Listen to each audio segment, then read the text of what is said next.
হঠাৎ করে মেঝেতে ফেলে ছোট সাহেব আমাকে আশে পিছড়ে জড়িয়ে ধরেছে। বুকের ওপর থেকে আঁচলটা সরাতেই বড় মায়ের গলা শুনে আমাকে ছেড়ে দিয়েছে। বড় মা ঘরে ঢুকে বলল, মা তুই মেঝেতে পড়লি কি করে? ছোট সাহেব বলল, চোখ হাতে অন্ধ হয়ে ঘুরলে এমন দশায় হবে। আমি আজ তার কাছ থেকে বেঁচে গেলাম ভাগ্যের জোরে। খুব মনে পড়ছে বাবাকে, জানি না সে কবে পুরোপুরি সুস্থ হয়ে উঠবে। বড় বাবা মাথায় হাত বুলিয়ে বলল, কি হয়েছে মা? মন মরা লাগছে কেন তোকে? বড় মায়ের বান্ধবী হেনা আন্টি মাকে বলল, মেয়েটাকে দুদিনের জন্য কাজ করতে পাঠায় দিস আমার বাসাতে। মানে? চিন্তা নেই, দুদিনের মাস মাইনে হিসেব করে দিয়ে দিব ওকে। বড় বাবা চটে গিয়ে বলল, ও আমার বাড়ির মেয়ে, কাজের মেয়ে না, ঠিক আছে? বড় মা বলল, হেনা এই কথাটা ভালো করে মাথায় ঢুকিয়ে নে যে ও আমার দেবরের মেয়ে। হঠাৎ ছোট সাহেব এসে বলল, বারবার কাজের মেয়ে ভেবে ভুল করলে ওর পরিচয়টা বদলে যাবে না, ঠিক আছে? হেনা আন্টি আপনি প্লিজ আসুন দয়া করে। আর তুই কি বসে থাকবি? গিয়ে চিকেন ফ্রাই কর আমার জন্যে। হেনা আন্টি বলল, সে যার মেয়েই হোক, তোমরা ভুগবে এর জন্যে। ছোট সাহেব বলল, আন্টি শকুনের অভিশাপে আজ অব্দি গরু মরেনি বুঝলে। দুপুরে গোসল করার সময় দেখি দুটো চোখ স্থির হয়ে চেয়ে আছে আমার দিকে। সাথে সাথে বাথরুম থেকে বেরিয়ে বারান্দায় গিয়ে দেখি কেউ ছিল না সেখানে। হঠাৎ ছোট সাহেব এসে চোখ এসে রাঙিয়ে বলল, আজ কি চিকেন ফ্রাই জুটবে? হ্যাঁ, সব গোছানোই আছে। বেশি করে বানা, আমার বন্ধুরা এসেছে। রান্নাঘরে বড় মা আমার কপালে চুমু খেয়ে বলল, মা কিছু মনে করিস না নবাবজাদার আচরণে। তুই তো ছোটবেলা থেকেই জানিস ওকে। বাদ দাও না মা, ঠিক আছে? আসলে বিদেশি হাওয়া লেগেছে। হলে যেতেই বন্ধুদের সামনে আমার হাত ধরে বলল, নবাবজাদি হয়ে ঘুরিস না, ঠিক আছে? এই মেয়েটাকে? ছোট সাহেব মৃদু হেসে বলল, আমার পার্সোনাল কাজের মেয়ে। বেবি তুমি তো আগে কখনো বলনি ওর ব্যাপারে। এসব বাদ দেও না, জানিয়ে আয় চিকেন ফ্রাই সবার জন্যে। আলুর চপও আছে। কে খাবে? আপনার জন্যে। ঢং করিস না, যা দূর হ। ইমা বলল, আজকাল ভাইয়ার ব্যাপার স্যাপার কিছুই বুঝি না। ও যে কি চায় ও নিয়েও জানে না। খেতে খেতে বলল, আমার পাশে এসে দাঁড়া। দাঁড়াতেই উঠে গায়ে হাত মুখ মুছতে শুরু করেছে। এ কোন জ্বালা? বড় বাবা বলল, জামা তোর ঘরে যা। শোনো বাবা, সবসময় ওর ভুলগুলো আড়াল করবে না। তুমি বিদেশ থেকে ফিরে নবাবজাদা হয়ে গেছো, তাই না? বড় বাবা প্লিজ থামো না। মেয়েটাকে তোর না কাঁদালে হচ্ছিল না। অসভ্য ছেলে একটা। বরাবরই তুমি আমার থেকে ওকে বেশি ভালোবাসো। এ আর নতুন কি বাবা? আমি আজই নানুবাড়ি চলে যাব, এখানে থাকবোই না। বড় মা হাত খেতে ব্যাগটা কেড়ে নিয়ে বলল, এমন করে না মা, তুই তো এবাড়ির মেয়ে, তাই না? আমি চলে যাব, থাকবোই না। হঠাৎ ছোট সাহেব এসে বলল, তুই বাড়ির বাহিরে পা দিয়ে দেখ, আমার চেয়ে খারাপ কেউ হবে না। তুমি অনেক খারাপ ভাইয়া। কে তোর ভাইয়া? শোন, ছোট সাহেব বলে ডাকবি, নইলে না। রাতে আমাকে বলল, 5 মিনিটের মধ্যে আমার ঘরে কফি দিয়ে যা। বড় মা সরে, আমি যেতে পারবো না। কেন মা? জানা যা, মন মেজাজ ভালো আছে, কিছু বলবে না। উল্টো রেগে গেলেই সমস্যা। মা তুমি ওকে ইমোশনাল ব্ল্যাকমেল কেন করলে? হ্যাঁ, ইমা আমার একটা মহৎ উদ্দেশ্য আছে, কেন বোঝে না? তোমার ছেলের যে নমুনা, একমায় ওপর ওয়ালা ভরসা। ছোট সাহেবের ঘরে যেতেই বলল, কি ব্যাপার? নতুন ঢং শুরু করেছ নাকি? হ্যাঁ। আপনার কফি দুধ মিশিয়ে দিলি না? মানে? তোকে পিঙ্ক কালারে মানায় না। যা বলার সোজাসুজি বলুন। প্রায় স্ট্রেপ বের হয়ে আছে।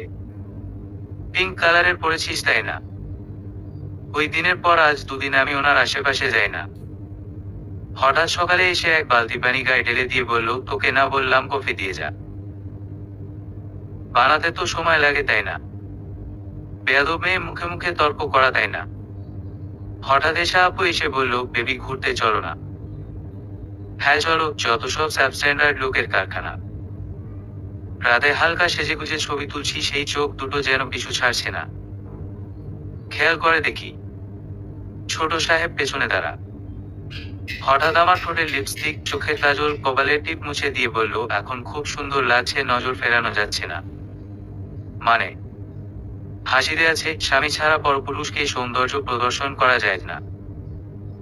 নিজেকে সস্তা মনে করো তাই না? পাপ হয় জানো না? হ্যাঁ জানি। ন্যাকা ষষ্ঠী তাই না? ঘরে 1 কাপ কফি দিয়ে যা। আর ভদ্র হয়ে চলবি, আমি তোর ভাতার লাগি না। ইমা এসে বলল, তুই কাল থেকে ঘরে বোরকা পরে ঘুরবি, ভাইয়ের ঘরে যাবি না। ইমা? কি ইমা ভাইয়া? তুমি ওর স্বামী, ওনা ভাতারও না। এত কিছু বোঝো আর তোমার সামনে ওর পর্দা করা যায় সেটা বোঝো না। শুনুন ছোট সাহেব, বাড়িতে থাকাকালীন সময়ে যদি কোনো গাইরে মারহাম পুরুষ অর্থাৎ যাদের সাথে বিবাহ বৈধ তাদের দেখার সম্ভাবনা থাকে, তাহলে তার সামনে মাথা ও মুখমণ্ডল সহ সারা শরীর ঢেকে রাখতে হবে, না থাকলে প্রয়োজন নেই, ঠিক আছে? আমি যেন বিয়ে করে বসে আছি তোকে। এক রুত্তি মেয়ে হাদিস শেখাচ্ছে আমাকে। অহেতুক কথাবার্তা বলা ইসলাম ধর্মে গুনাহ আপনার মাথায় ঢুকেছে। তখনই মা এসে বলল, তোরা গোছগাছ শুরু কর, আমরা দাদুবাড়ি যাচ্ছি কালকে। হঠাৎ ছোট সাহেব এসে তার জামা কাপড় আমায় গায়ে ছুড়ে বলল, এগুলো গোছাবে কি? বড় মা রেগে গিয়ে বলল, তুমি কিন্তু শুধু শুধু বাড়াবাড়ি করছো সামান্য ব্যাপারে। হ্যাঁ, আমি তোমার নিজের ছেলে না, কুড়িয়ে পেয়েছো আমাকে। এক চড়ে দাঁতগুলো পড়ে যাবে তোমার গালে যে কটা আছে। সকালে দাদুবাড়ি পৌঁছতেই দাদি আমাদের নিয়ে পড়েছে। ভাই বলল ঘুরতে বের হবে। এর মধ্যেই জুহি আপু দৌড়ে এসে বলল, সে তো গাছে। ভাই সাথে সাথে উঠোনে গিয়ে বুনুকে বলল, তাড়াতাড়ি গাছ থেকে নাম পড়ে হাতে পায়ে লাগবে। মানে? আজকাল পাত্রপক্ষ মেয়ে দেখতে গেলে কতক্ষণ ধরে। মেজমা বলল, ইমান বাবা, তোর কি কোনো কাজকর্ম নেই? সারাদিন লেগে থাকো মেয়েটার পেছনে। তোমাদের মেয়ের গাছ থেকে পড়লে বুঝবে মজা কাকে বলে। রাতে দেখি ভাই কেমন একটা চোরচোর করছে। কচি ডাবের জল খেয়ে সবাই ঘুমিয়ে পড়েছে, তবে মানুষজন বেশি হওয়ায় ফ্লোরে বিছানা পেতেছে শোয়ার জন্যে। কিন্তু হঠাৎ খেয়াল করে দেখি ভাই ওর বিছানা ছেড়ে এসে টি শার্ট খুলে মিশিকে জড়িয়ে ধরেছে। তখন আশেপাশে সবাই মরার মতো পরে পেয়ে ঘুমোচ্ছে। আচমকা দাদুভাইয়ের গলা বেয়ে ভাই শুয়ে পড়ল মিশির পাশে। কিছুক্ষণ পরে ভাই আবারও জড়িয়ে ধরে চুমু খেল ওকে। তারপরে গভীর চুমু এঁকে দিল ওর ঠোঁটে। মিশির ঘুম খুব কাঁচা, কিন্তু আজ সেও গভীর ঘুমে হারিয়ে। নিশ্চয়ই ভাই ওকে কিছু খাইয়েছে কচি ডাবের জলের সাথে মিশিয়ে। তবে চুমু পর্যন্তই সীমাবদ্ধ, বর্ডার ক্রসিং করেনি সে। সেজমা বলল, মেয়েটার শরীর বড্ড খারাপ, মাথা ঝিমঝিম করছে। ভাই দুষ্টু হাসি দিয়ে বলল, ওকে গোসল করতে বলো, তাহলেই ভালো লাগবে। দাদি বলল, দাদুভাইয়ের মন মেজাজ ভালো মনে হচ্ছে। দাদি, তোমার আদরের নাতনিকে গিয়ে গোসল করাও ঠিক আছে। আপনার আমাকে নিয়ে এত না ভাবলেও চলবে। এসা বলল, বড্ড বাড়াবাড়ি হচ্ছে কাজের মেয়েটাকে নিয়ে। সেজমা রান্নাঘর থেকে আসবটি নিয়ে তেড়ে এসে বলল, বেয়াদব মেয়ে ছেলে, তুমি কতটুকু জানো ওর ব্যাপারে? ও এই বাড়ির মেয়ে। বাবা বলল, কোথা থেকে তুলে এনেছিস ওকে? বাবা, তুমি ওর জন্য অপমান করছো এশাকে। বড় বাবা, আমার জন্য ঝামেলা করো না দুজনে। ভাই বলল, ঢং করিস না, ঠিক আছে? এবার আমার মেজাজটাই খারাপ। সে যাই হোক, দুপুরে হাঁটতে বের হলাম দুজনে। কিছু দূর গিয়ে দেখি ভাই সিগারেট খাচ্ছে বাগানে। হঠাৎ মিশির হাত ধরে বলল, এশার কথায় কষ্ট পাস না, তুই তো এই বাড়ির মেয়ে। হঠাৎ এশার প্রশ্ন, বেবি ছোট চাঁদ চোখে দেখলাম না। সে থাকে না গ্রামে। মিশি হনহন করে ছুটে গেল বাড়ির দিকে। সাথে সাথে ভাই ওকে ঝাড়ি মেরে বলল, এই ফালতু প্রশ্নটা তুমি মিশির সামনে না করলেই পারতে। তুমি বকছো কেন আমাকে? ও আমার ছোট আপুর মেয়ে। কোথায় থাকে সে? 5 বছর আগে ঢাকায় কার অ্যাক্সিডেন্টে আমার ছোট মা ও 2 ভাইয়ের স্পট ডেথ হয়েছে, আর আব্বু প্যারালাইজ হয়ে কোমায় চলে গেছে। এখন ঢাকা মেডিকেলে চিকিৎসাধীন অবস্থায় আছেন সে। শুধু শুধু তার পেছনে টাকা নষ্ট করছো। সে কি বাঁচবে? চোখের পলকে ভাই চর মেরে ছুটে গেল মিশির পেছনে। আমি ঘরে গিয়ে দেখি দিদিভাইটা কাঁদছে। নিশ্চয়ই ওই বেয়াদব মেয়ে ছেলেটা কিছু করেছে। সেজ বউ সব আমায় বলেছে। আমি ঘরে ঢুকতেই বাবা বলল, কি বলেছিস তুই ওকে? বাবা, আমি কথা বলতে চাই ওর সাথে। খবরদার, তোকে আমি দেখতে চাই না ওর আশেপাশে। বিকেলে দাদির ঘরেও কি মেরে দেখি। ও নেই সেখানে। হঠাৎ এক মগ কফি দিয়ে বলল, ছোট সাহেব আর কিছু লাগবে? সেজেগুজে ফুলটুসি সেজে কোথায় যাওয়া হচ্ছে? আমি কৈফিয়ত দিতে বাধ্য নই আপনাকে। রাতে বাড়ি ফিরতেই সুজমা সাহেব লুডু খেলার প্রস্তাব দিল আমাকে। আমার সব গুটি পাকা আর ইমান ভাইয়া খাওয়া পরে বসে আছে। ভাই চুরি করে গুটি তুলতে গিয়ে হাতে না হাতে ধরা খেল মিশির কাছে। আর তাই নিয়ে তুমুল ঝগড়া বেঁধে গেল দুজনের মধ্যে। ঝগড়ার এক পর্যায়ে মিশির আগে চড়ে লুডুর কোট ছুঁড়ে মারল ভাইয়ের মুখে। এখন সে হাসতে হাসতে ফ্লোরে গড়াগড়ি খাচ্ছে। মা বলল, ছেলেটা আস্ত একটা বজ্জাত হয়েছে। ভাই বিড়বিড় করে, সবাই ঘুমাক, তারপরে মজা দেখাচ্ছি আমি তোকে। গভীর রাতে ভাই আবারও টি শার্ট খুলে এসে জড়িয়ে ধরল মিশিকে। খেয়াল করে দেখি ওর গাল বেয়ে চোখে জল পড়ছে। ও ভাইকে দূরে ঠেলে দিয়ে বলল, তুমি কি সস্তার মেয়ে মনে করো আমাকে? সাথে সাথে ভাইয়ের চোখ দুটো ও লাল হয়ে গেছে। ও কিছু বলতে চেয়েছিল, তার আগেই আমি উঠে দুটো চর বসিয়ে দিলাম ওর গালে। হয়তো এটাই উপযুক্ত শিক্ষা হবে ওর জন্যে। আজ 3 বছর ধরে ভাই বাড়ির বাহিরে। আমার প্রায়োরিটি বুনু আর সময় থাকবে। হঠাৎ আমার চিন্তায় ছেদ পড়ল ভাইয়ের কণ্ঠে। খেয়াল করে দেখি অসহায়ের মতো দরজায় দাঁড়িয়ে আছে আমার দিকে চেয়ে। বুনু এসে ওকে জড়িয়ে ধরে কোলাকুলি করে বলল, ঈদ মোবারক আপনাকে। কি হলো ছোট সাহেব, এভাবে দাঁড়িয়ে থাকবেন বাইরে? কেউ একজন এখনো ঈদ মোবারক বলেনি আমাকে। সাথে সাথে আমি গিয়ে জড়িয়ে ধরলাম ভাইকে। ভাই ঈদে 10,000 টাকা সালামি দিল আমাদের দুজনকে। তারপরে বলল, এবার আমি 6 মাস থাকবো বাড়িতে। যখন বড় বাবা বলল, বাংলাদেশ সেনাবাহিনীর উচ্চপদস্থ কর্মকর্তা হয়ে ছেলে আমাদের মাথা কিনে নিয়েছে, তখন ছোট সাহেব তাকে জড়িয়ে ধরে বলল, বাবা বোঝো না কেন? দেশের অনেক দায়িত্ব আছে আমার উপরে। জানি না। বুনু কি যেন মনে করে বলল, দেশের দায়িত্ব দেশে বসেই পালন করলে হয়। বিদেশ যাওয়ার কি আছে? তুই চাও আমি থাকি এখানে। সাথে সাথে বুনু দৌড়ে চলে গেলে আমাদের ঘরে। আমি জানি সম্পর্কের তিক্ততা মনে রাখেনি সে। বুনুটা বড্ড শৌখিন, সবাইকে ধরে রাখতে জানে। রাতে দেখি ভাইয়ের পছন্দের সব খাবার রান্না বান্না করে ঘরে এসে। বুনু কি যেন করছে। আমার বলল, 500 টাকা আছে তোর কাছে? হ্যাঁ, এই নে। কি করবি? বড় বলে কি ঈদের সালামি পাবে না? চল ছোট সাহেবকে আমরা ঈদের সালামি দিব আজকে। ঘরে গিয়ে দেখি ভাই ঘুমুচ্ছে। টাকার খামটা টেবিলে রাখতেই বুনুর হাত চেপে ধরে বলল, কে আছে ওর মধ্যে? মেয়ে হাতটা ছাড়িয়ে এক দৌড়ে ঘরের বাহিরে গিয়ে বলল, ঈদের সালামি আপনার জন্যে। আমি পুরোপুরি আবুল বনে গেছি ওর এই কাণ্ডে। বাবা মা হাসতে হাসতে বলল, দেখেছিস তোর কথা কত ভাবে। খেতে চল, তোর পছন্দের সব রান্না বান্না করেছে আজ নিজের হাতে। রাতে ওনার ঘরে পানির জগ নিয়ে যেতেই বলল, দরজা লাগিয়ে দে। মামা মানে? হঠাৎ এসে জড়িয়ে ধরে কপালে চুমু খেয়ে বলল, তোর শরীর কেমন আছে? ভাবা ভালো। আপনি? না মানে 6 মাস থাকবেন বাড়িতে? হ্যাঁ, তোর কোনো সন্দেহ আছে? না মানে অনেক রাত হয়েছে, আপনি শুয়ে পড়ুন। ঠিক আছে।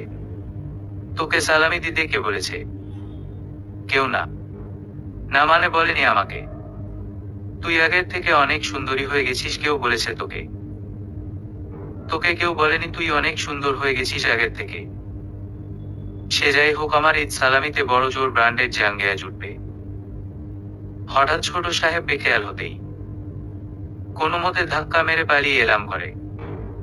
বড় বাবা দেখে বলল, মা কি হয়েছে?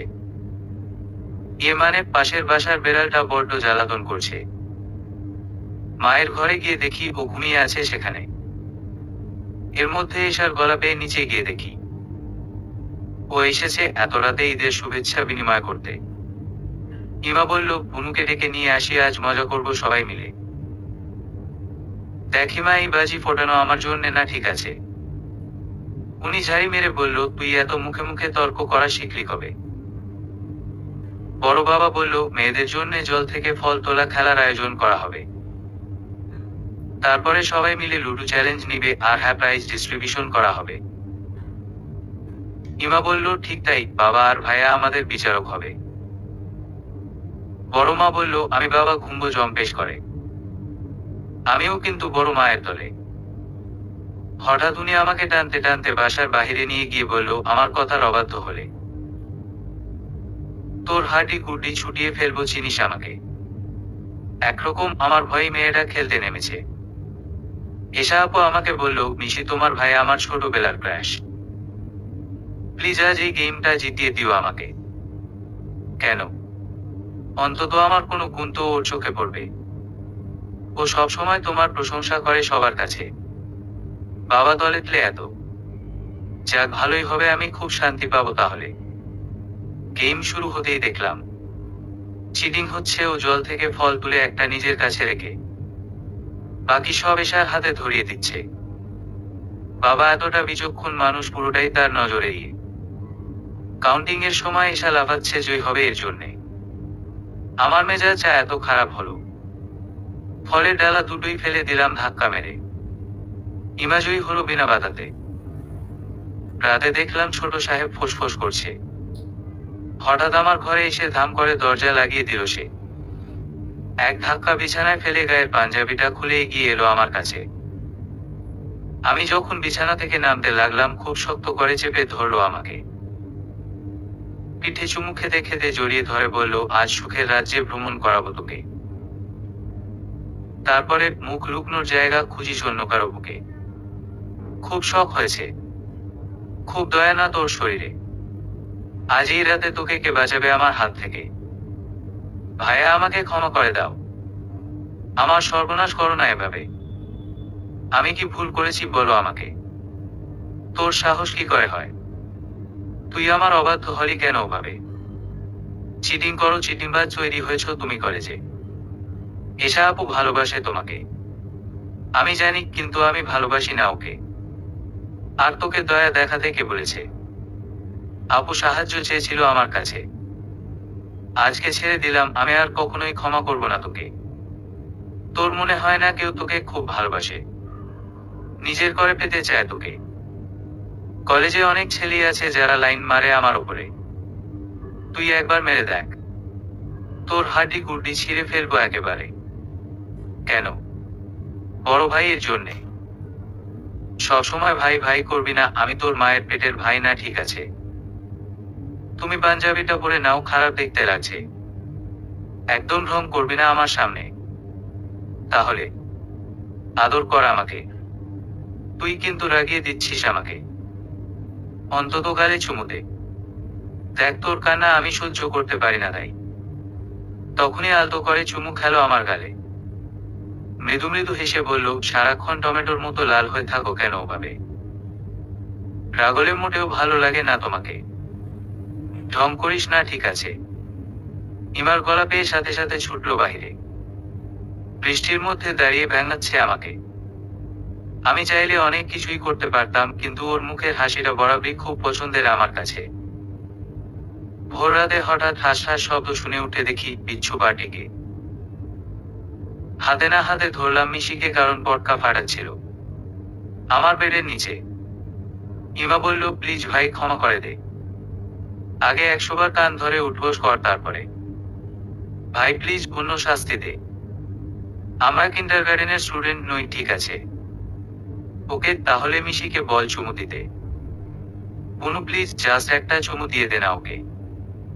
ইমা তুই খুব খারাপ রে, সময় নষ্ট করিস না, মেজাজ খারাপ হয়ে যাচ্ছে, তাড়াতাড়ি দে, ঠোঁটে দে না। চোখ বুঝে চুমু খেয়ে প্রাণে বাঁচলাম ওর হাত থেকে। লাট সাহেব জানি না কি মনে করে নিজেকে। রেগে গেলে সে আমার পেছনেই লাগবে। অনু সরি রে। ইমা তুই একটা অসভ্য রে। তোর স্টুপিড মার্কা প্ল্যানের জন্যই আমার আত্মসম্মানে আঘাত লাগে। সকালে ওনার ঘরে গিয়ে দেখি সবকিছু অগোছালো পড়ে আছে। মানুষ নাই ঘরে তো হনুমান থাকে। হঠাৎ আমার হাত চেপে ধরে বলল, এই হনুমানটা আবার কে? কেউ না, তুমি এত অগোছালো কেন বলবে? তুই গুছিয়ে দে। হ্যাঁ, আমি তো পার্মানেন্ট কামলা। কামের বেটি পেয়ে বসেছো আমাকে। মেজাজ না দেখিয়ে তাড়াতাড়ি আমার ইউনিফর্মটা খুঁজে দে। একবার বিয়েটা হোক, বউয়ের ঠ্যাঙানি খেলে বুঝবে। তুই মেজাজ দেখাচ্ছিস কাকে? তাড়াতাড়ি খুঁজে দে। আলমারিটা খুলে দেখলেই হয়। কানার ঘরে কানা যাকে বলে। তোর কিছু লাগবে? কিছু বলতে এসেছিলি আমাকে? হ্যাঁ, আমার কিছু কেনাকাটা আছে। সাথে করে নিয়ে যেতে পারবে আমাকে? চল তাহলে। টিএসসিতে এসে ফুচকা দেখে জিভে জল এসে গেছে। ভয় মুখ ফুটে খাওয়ার কথা বলতে পারলাম না তাকে। সাভার সেনানিবাসে আসা মাওই আমাকে তার ক্যাবিনে রেখে মিটিং এ চলে গেছে। এর মধ্যেই এক পিয়ন এসে আমাকে 1 প্লেট ফুচকা দিয়ে বলল, স্যার পাঠিয়েছে আপনার জন্যে। খেতে খেতে বাবার কথা খুব মনে পড়ছে। কারণ এর আগেও বাবার সাথে আমি এসেছি এখানে। ঘন্টা 2 পরে ক্যাবিনে গিয়ে দেখি চুপচাপ বসে আছে। আমাকে দেখে বলল, বাবার কাছে নিয়ে যাবে আমাকে? তোর শরীর ঠিক আছে? বলো না। নিয়ে যাবে আমাকে? ছিচকাদুনে মেয়ে আর যেন কাঁদতে দেখি না তোকে। ঢাকা মেডিকেলে পৌঁছে ছোট আব্বুর গলা ধরে কাঁদতে শুরু করেছে। এই 8 বছরে একটুও পরিবর্তন আসেনি তার শরীরে। হঠাৎ ছোট আব্বু ডক্টর আকাশ সিনহা আমাকে বলল, একটা গুড নিউজ আছে আপনাদের জন্যে। মানে? মাহির খান সাহেবের বডি রেসপন্স করতে শুরু করেছে। গত সপ্তাহে তার মেয়ে তার সাথে কথা বলার সময় আমাদের এক নার্স খেয়াল করে দেখে তার চোখের পাতা ডান হাতের 2 আঙুল নড়ছে। ধন্যবাদ ডক্টর, এটা খুব খুশির খবর আমাদের জন্যে। এখন আমরা কি করতে পারি ছোট আব্বুর জন্যে?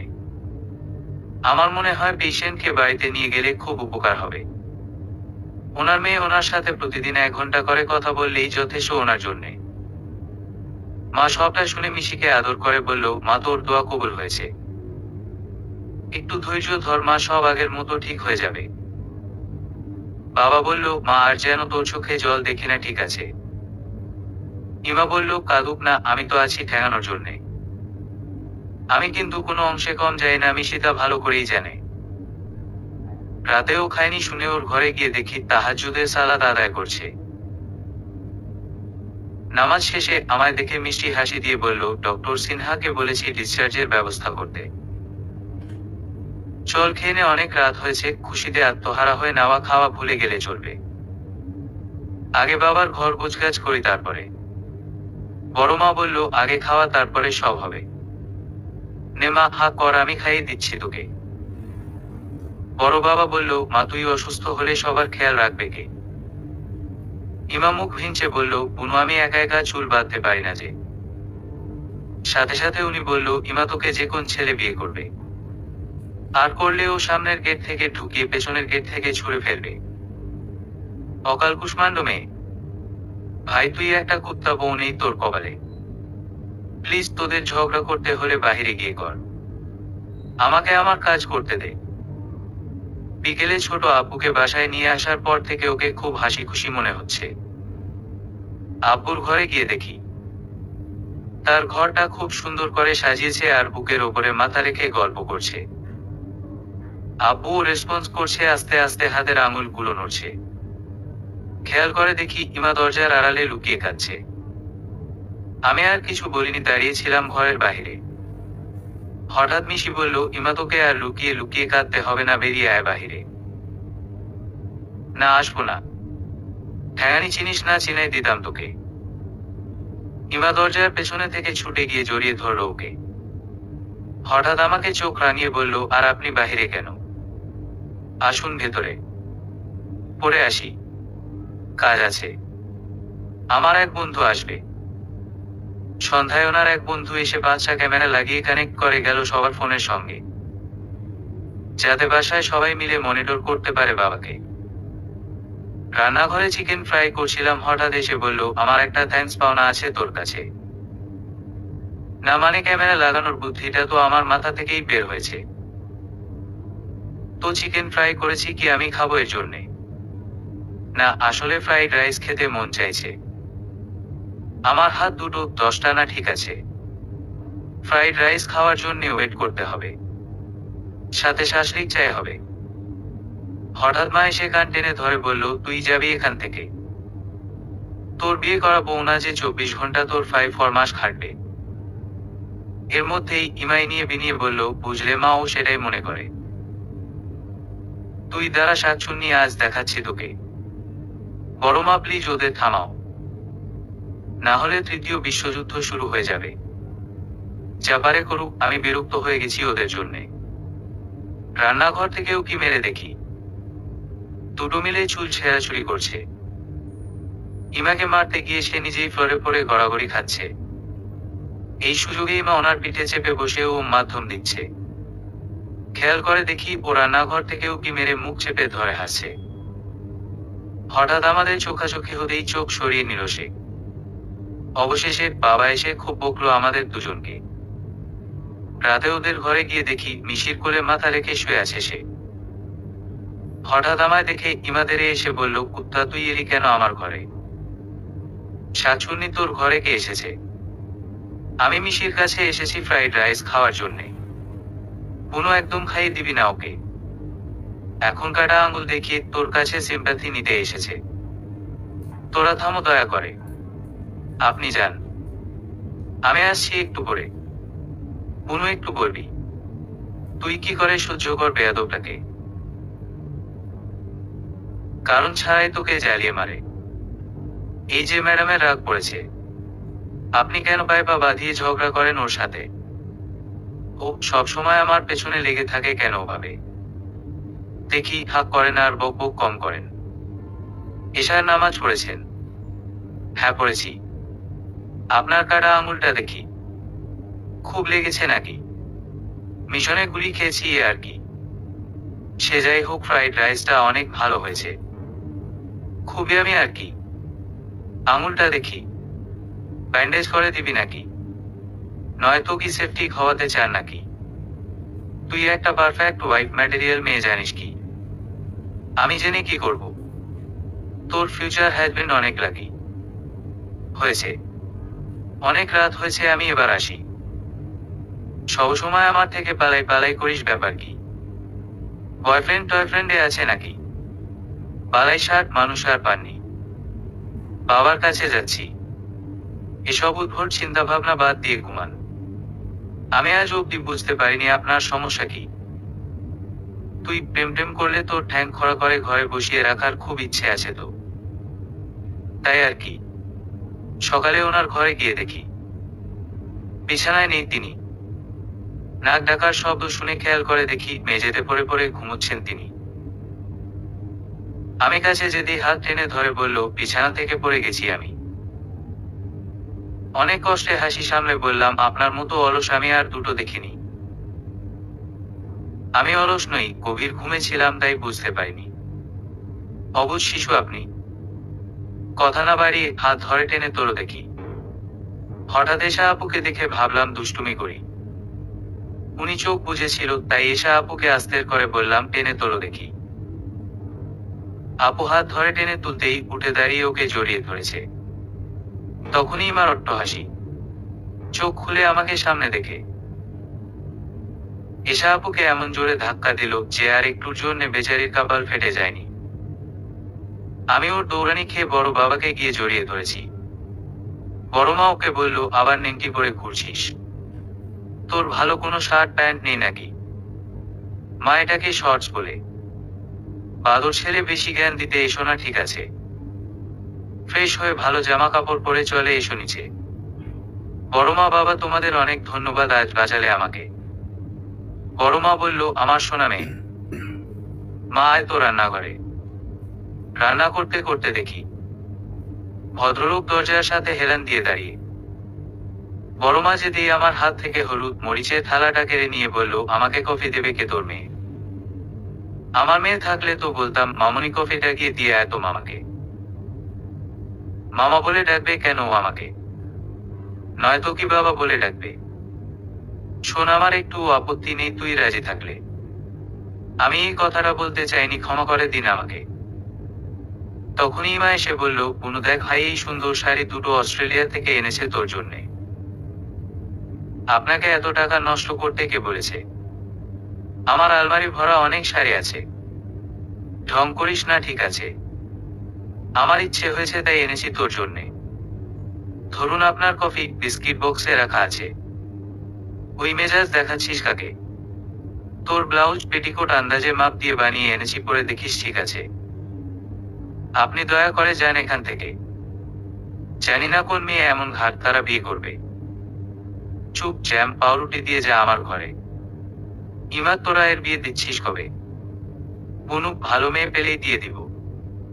তারপরে আর জ্বালাতন করবে না তোকে। হ্যাঁ, ঠিক ততদিনে আমার শ্রাদ্ধ শান্তির সাথে 40 হয়ে যাবে। এভাবে বলে না মা। তুই গিয়ে জ্যাম পাউরুটি দিয়ে আয় বজ্জাতটার ঘরে। ঘরে গিয়ে দেখি পায়ের ওপরে পা তুলে বসে আছে সোফাতে। আমায় ইশারা করে বলল ওনার পাশে বসতে। বসতে না বসতেই এক টানে চুলের খোপা খুলে ফেলেছে। তারপরে চুলে হাত রেখে বলল, সেই কোমর সমান চুল হাঁটু সমান হয়ে গেছে। অনেক সুন্দর কাটবি না, ঠিক আছে? দয়া করে বাদি। গরম লাগছে। এই বেলি ফুলের মালাটা পরেনে চুলে। শুনুন, অনেক কাজ পড়ে আছে রান্নাঘরে। তোর কি আমার ঘরে আসলেই দুনিয়ায় সমস্ত কাজের কথা মনে পড়ে? বড় মায়ের তো বয়স হয়েছে। সে আর কতকাল একা একা বাড়ির সমস্ত কাজকর্ম করবে? বাড়িতে মাস মাইনে দিয়ে এতগুলো কাজের লোক রেখেছি কি গায়ে হাওয়া লাগিয়ে ঘোরার জন্যে? আপনি গিয়ে জিজ্ঞেস করেন তাদেরকে। হঠাৎ ইমা এসে বলল, বুনু, নিচে আয়না টেলার্স থেকে তোর ব্লাউজ পেটিকোট এসেছে। বড় মা বলল, দেখে যা তো মা, মাপজোপ ঠিক আছে। উনি এসে আমার হাত থেকে ব্লাউজটা কেড়ে নিয়ে বলল, বানানো খুব সুন্দর হয়েছে। পরলে তোকে নায়িকা নায়িকা লাগবে। সাথে সাথে বড় মা ওনাকে ঝাড়ি বলল, তোর সমস্যা কি যায় এখান থেকে? শোনো মা, আমি এই বাড়ির একজন সদস্য, কাজেই কোথাও যাচ্ছি না, ঠিক আছে? যেতে হবে না, আপনি চুপ করে থাকেন দয়া করে। দুপুরে গোসল করে বাহিরে এসে দেখি একটা খয়েরি কালারের শাড়ি রাখা বিছানার উপরে। শাড়িটা পরে দরজার দিকে নজর যেতেই দেখি দুটো চোখ এক মন এক চিত্তে স্থির হয়ে আছে এদিকে। সাথে সাথে রুমের বাহিরে বেরিয়ে দেখি কেউ ছিল না সেখানে। ইমা এসে বলল, বুনু, বেশ মানিয়েছে তোকে শাড়িটাতে। বড় মা বলল, কি ব্যাপার? মুখটা কালো হয়ে আছে কেন ভাবে? কিছু না মা, তুমি গোসল করে আসো, আমি খেতে দিচ্ছি সবাইকে। হঠাৎ উনি এসে বলল, খুব সুন্দর লাগছে তোকে। তখনই মা বাগান থেকে বেলি ফুল নিয়ে এসে বলল, ভাই, পরিয়ে দে না ওর চুলে। না থাক না, ঠিক আছে। বড় মা বলল, পর না মা, আরো সুন্দর লাগবে তাহলে। একরকম জোরাজুরি করে ফুলগুলোর জায়গা হলো আমার চুলে। আসলে ভয় পেয়েছি ওই চোখ দুটোর জন্যে। ছোট সাহেব বলল, তুই মনমরা হয়ে আছিস কোন দুঃখে? দেখ না, রুই মাছের মাথাটা সেই কখন থেকে চেয়ে আছে আমার দিকে। আপনার দিকে চেয়ে থেকে লাভ নেই, ওটা রেখেছি বড় বাবার জন্যে। বড় বাবা হাসতে হাসতে বলল, মা, তুলে দে ওর পাতে। পাতে দিতে না দিতেই মাছের মুড়োটা সাবার করে। আমার হাত টেনে ধরে বলল, আর কখনো বলিস যে চেয়ে থেকে লাভ হবে না, ওটা বড় বাবার জন্যে রাখা হয়েছে। তখন আমি তোকে হারে হারে মজা বোঝাবো যে আমি কে। তখন বড় মা এসে ওনার কান টেনে ধরে বলল, সারাক্ষণ 5 মাস খাটিয়ে কি নিজের ব্যক্তিগত সম্পত্তি পেয়ে বসেছিস ওকে? ইমা বলল, কে জানে কোন মেয়ে বিয়ে করবে তোর মতো ছেলেকে। ইমা, তুই থামো মা, খুব লাগছে। বড় মা, ছেড়ে দাও না, ব্যথা পাচ্ছে। উনি সাথে সাথে একটানে আমাকে ওনার কোলে বসিয়ে বলল, তোমরা কেউ আমাকে ভালোবাসো না, একমায় মিশি ভালোবাসে আমাকে। বালাই ষাট, আমার বই গেছে আপনাকে ভালোবাসতে। আমি যাচ্ছি বাবার ঘরে। তখন হঠাৎ বড় বাবার কাছে একটা ফোন কল আসার পরে আমি বাদে সবাইকে ডেকে নিল তার ঘরে। আমি ঘরের কাছে যেতেই লাট সাহেব রাগে ছোটে হনহন করে ছুটল তার ঘরে। ইমা দৌড়ে এসে আমাকে জড়িয়ে ধরে বলল, বুনু বুনু, বিয়ের সম্বন্ধ এসেছে তোর জন্যে। কি? ছেলেটাকে? ডক্টর ইবনে সিনহা চৌধুরীর একমাত্র সুযোগ্য পুত্র ডক্টর আকাশ সিনহা। হে হে হে। আমি আধবুড়ো ডক্টর বিয়ে করতে যাব কোন দুঃখে? এর থেকে ভালো ওই খচ্চরটার সাথে বিয়ে দিয়ে দে। দেখতে সুন্দর, প্লাস আমার পছন্দের পেশায় নিয়োজিত আছে। কি? না মানে আসলে সেটাই বুনু। ভাই তো খেপে গিয়ে বাবাকে বলেছে আকাশকে আমার পছন্দ নয় মিশির জন্যে। ও তাই বুঝি লাট সাহেবের মেজাজ বিগড়ে আছে? হ্যাঁ, তারা আমি কফি নিয়ে যাচ্ছে তার ঘরে। 30 মিনিট পর পর চা দুধ কফি নিয়ে যেতেই বিরক্ত হয়ে আমার হাত চেপে ধরে বলল, এত সব কে খাবে? কেন আপনি? আমি কি আজই চলে যাচ্ছি শ্বশুর বাড়িতে? তোর হবু জামাইয়ের অনেক টাকা পয়সা আছে। এই যে শুনুন, আমি কোনো বুড়োধুড়ো বিয়ে করছি না, ঠিক আছে? সাথে সাথে আমাকে বুকে জড়িয়ে মাথায় হাত বোলাতে বোলাতে বলল, আমি খুব জ্বালাতন করি না তোকে? ধুরর, আমি চাই না এত সকালে শ্বশুর বাড়ি যেতে। তখনই মা কাঁদতে কাঁদতে এসে আমাদের জড়িয়ে ধরে বলল, মায়ের প্যানপ্যানানি ছোটে বাবা না করে দিয়েছে। তিনজনে গলা জড়িয়ে বসেছিলাম একত্রে। হঠাৎ ছোট সাহেব বলল, দয়া করে ছাড়, আমার চা দুধ কফি ঠান্ডা হয়ে যাচ্ছে। দরজা খুলে তাকিয়ে দেখি বড় বাবা মাও কাঁদছে। আমাকে জড়িয়ে ধরে বলল, তোর ইচ্ছে বিরুদ্ধে কখনোই কোনো কিছু হবে না এই বাড়িতে। তোমরাও বাচ্চার মতো শুরু করে দিলে। বড় মা বলল, তোরাও তো দরজার ওপাশে কান্নাকাটির প্রোগ্রাম করছিলি এতক্ষণ ধরে। হঠাৎ খচ্চরটা আমাকে খোঁচা মেরে বলল, তাড়াতাড়ি কফি করে দে। শুনুন, চা কফি খাওয়া স্বাস্থ্যের পক্ষে ভালো, কিন্তু বানের মতো সারাদিন চা কফি খাওয়া মোটেও স্বাস্থ্যের পক্ষের ভালো নয়, ঠিক আছে? জ্ঞান না দিয়ে যা বলছি তা কর গিয়ে। বড় মা রেগে গিয়ে বলল, বললাম না নেংটি করে ঘুরবি না বাড়ির মধ্যে। মা বলো না, সৎসে কি খারাপ আছে? বড় মা তেরে গিয়ে বলল, আজ তোমার খেয়ে মরে যাবে আমার হাতে। বজ্জাত ছেলে। সে বড় মায়ের হাতের নিচ থেকে পালিয়ে চলে গেল বাহিরে। বড় মা বলল, মা এত আমার ঘরে তেল দিয়ে দিচ্ছি, চুলে কাল শ্যাম্পু করে নিস, ঠিক আছে? হ্যাঁ, হঠাৎ মায়ের কথা খুব মনে পড়ছে। বড় মা তার বুকে জড়িয়ে আমাকে আদর করতে করতে বলল, মা এভাবে কাঁদতে আছে? বোকা মেয়ে, তোর বড় মা আছে না তোর কাছে? ছোট কষ্ট পাবে, মা এভাবে কাঁদবি না, আর ঠিক আছে? হ্যাঁ, গল্প করতে করতে ঘুমিয়ে পড়েছি। যখন চোখ খুলল তখন আজান দিচ্ছে। বড় বাবা কপালে চুমু খেয়ে বলল, মা তোর শরীর খারাপ লাগছে? না, আমি ঠিক আছি। কয়টা বাজে? বড় মা বলল, এশার আজান দিয়ে দিয়েছে। হায় হায়, আগে ডাকবে না? আমার মাগরিবের নামাজ কাজা পড়তে হবে। সে যাই হোক, এশার নামাজের শেষে কাজা নামাজ পড়ে বাবার কাছে গিয়ে বসলাম তার পাশে। বুকের ওপরে মাথা রাখতেই দেখলাম হাতের আঙুল নড়ছে। তার দু হাত ছুঁয়ে দিলাম আমার দুগালে। হঠাৎ ইবনে সিনহা আঙ্কলের গলা পেয়ে বুঝলাম বাবাকে দেখতে এসেছে। ঘরে ঢুকে আমার গাল টেনে বলল, আম্মু তোমার শরীর কেমন আছে? এর মধ্যেই দেখলাম তার কেবলাকান্ত ছেলে আকাশ সিনহাও এসেছে। আমাকে আমতা আমতা করে বলল, মিশি, কিছু কথা ছিল তোমার সাথে। তখনই চেয়ে দেখি আমার হিটলার সাহেব এসেছে। জানি না মিশি আকাশ সিনহাকে কি বলেছে। হঠাৎ ভদ্রলোকের প্রসন্ন মুখটা কালিমায় ঢেকে গেছে। উনি আমাকে বলল, তুই কি বলেছিস ওনাকে? বলেছি আমাদের প্রেমের সম্পর্ক আছে। উনি হাঁ করে চেয়ে আছে আমার দিকে। ইমাওর হাসি সামলে ওনার মুখ চেপে ধরে বলল, মুখটা বন্ধ কর, নয় তো মশা মাছি ঢুকে পড়বে। ওই তুই তোর স্বার্থে আমার চরিত্রে কাদা ছেটালি কেন এভাবে? কখনো আপনার চরিত্র ফুলের মতো পবিত্র ছিলি না, ঠিক আছে? ভাই হাসতে হাসতে বলল, পাট খেতে একা পেলে দেখে নিব তোকে। শুনুন, পাট খেতে যাওয়ার ক্লাস আমার না, ঠিক আছে? সারারাত জেগে জেগে ডিপজলের মুভি দেখে দেখে আপনার মাথাটাই গেছে। উনি হাসতে হাসতে বলল, এই ইমান খান সুযোগের সৎ ব্যবহার করতে ভালোই জানে। সকালে বড় মা আমাকে বলল, মা আমার খুব পাট শাক খেতে ইচ্ছে করছে। আমি ভাবলাম গিয়ে শাক তুলে আনি পাট ক্ষেত থেকে। তখন ইমা এসে বলল, বুনু ভাই কিন্তু খেতে। বড় বাবা বলল, মা তুই যা, আমি আসছি লাউয়ের চারা নিয়ে। পাট শাক তুলতে তুলতে হঠাৎ চেয়ে দেখি সে আমার সামনে দাঁড়িয়ে। মৃদু হেসে বলল, বেটি তুই পাট খেতে আইলি কোনাক খেলে? বড় মা পাট শাক খেতে চেয়েছে। আহো ভাতিজি আহো, আইজ খেলবো তোমার লগে। আমি দৌড় দিতেই শাড়ির আঁচল টেনে ধরে বলল, আমি কাজা খেলোয়াড় না, আজ তোকে বাজাবে কে? হঠাৎ বড় বাবা বলে উঠল, পারলে আমার মেয়ের গায়ে হাত দিয়ে দেখা। ধর থেকে মুন্ডু ছিঁড়ে ফেলবো একেবারে। উনি বলল, খান সাহেব আমি গরিব হতে পারি কিন্তু চরিত্রহীন নই, ঠিক আছে?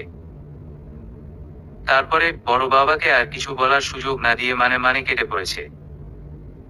দুপুরে গোসল করে রুমে গিয়ে দেখি জিলিপির প্যাক নিয়ে দাঁড়িয়ে মৃদু হেসে বলল, তোর জন্য নিয়ে এলাম বাজার থেকে। ধন্যবাদ বলার আগেই হেনা আন্টির গলা পেয়ে বুঝলাম এশা আপুকে নিয়ে এসেছে। তাদের নাস্তা দিতে দিতে শুনলাম এশা আপুর সাথে ওনার বিয়ের কথা হচ্ছে। হঠাৎ ভুল করে এশা আপুর পায়ে পানি পড়তেই সে তার পা আমার মুখের সামনে তুলে ধরে বলল, তোর শাড়ি আঁচল দিয়ে ভালো করে আমার পা পরিষ্কার করে দে। সাথে সাথে উনি এসে আমকে টেনে তুলে আপুর গালে চড় মেরে বলল,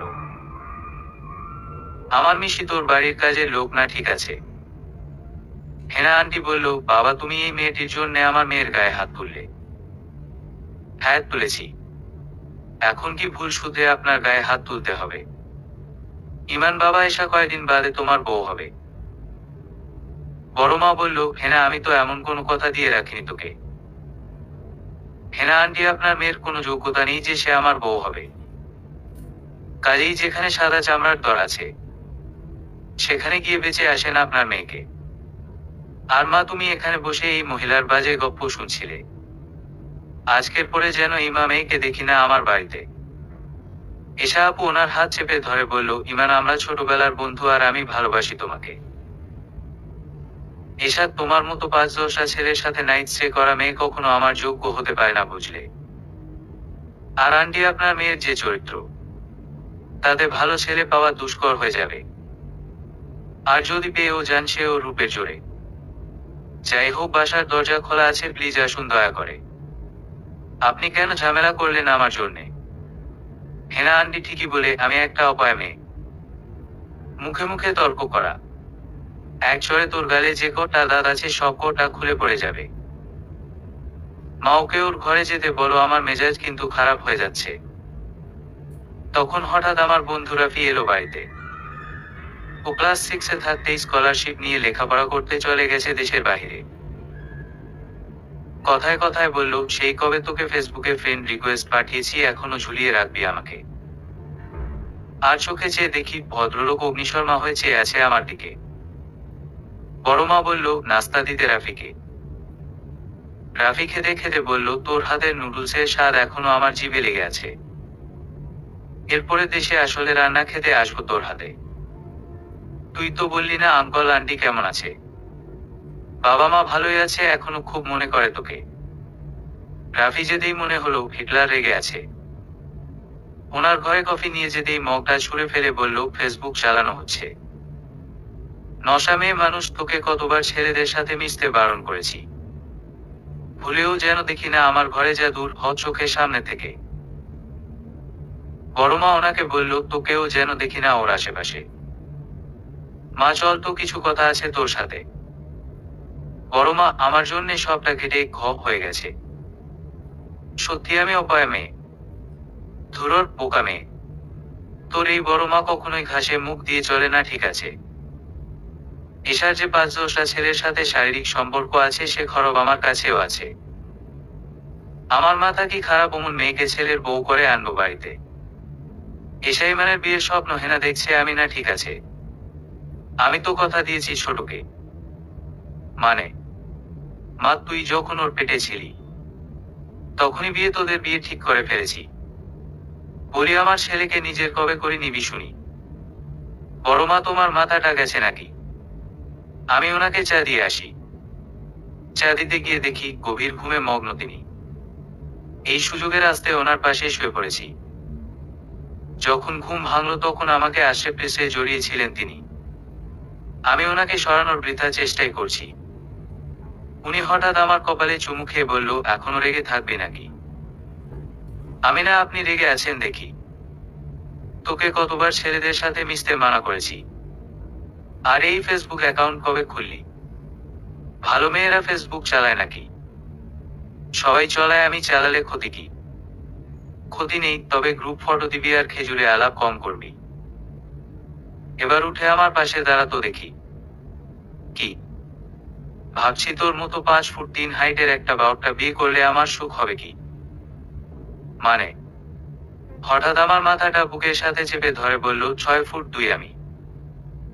আমার হার্ট বিট শুনতে পাচ্ছিস তো নাকি? জি। আমার খুব ভালো লাগছে, খুব আরাম পাচ্ছি আমি। চা ঠান্ডা হয়ে গেল দেখি। গেলে যাবে আবার বানিয়ে দিবি। আপনার বডি লোহার মতো শক্ত। হ্যাঁ, জিম করে বানিয়েছি। 6 প্যাক অ্যাবস দেখবি। সাথে সাথে দিলাম দৌড়। পেছনে থেকে টেনে ধরলেন তিনি।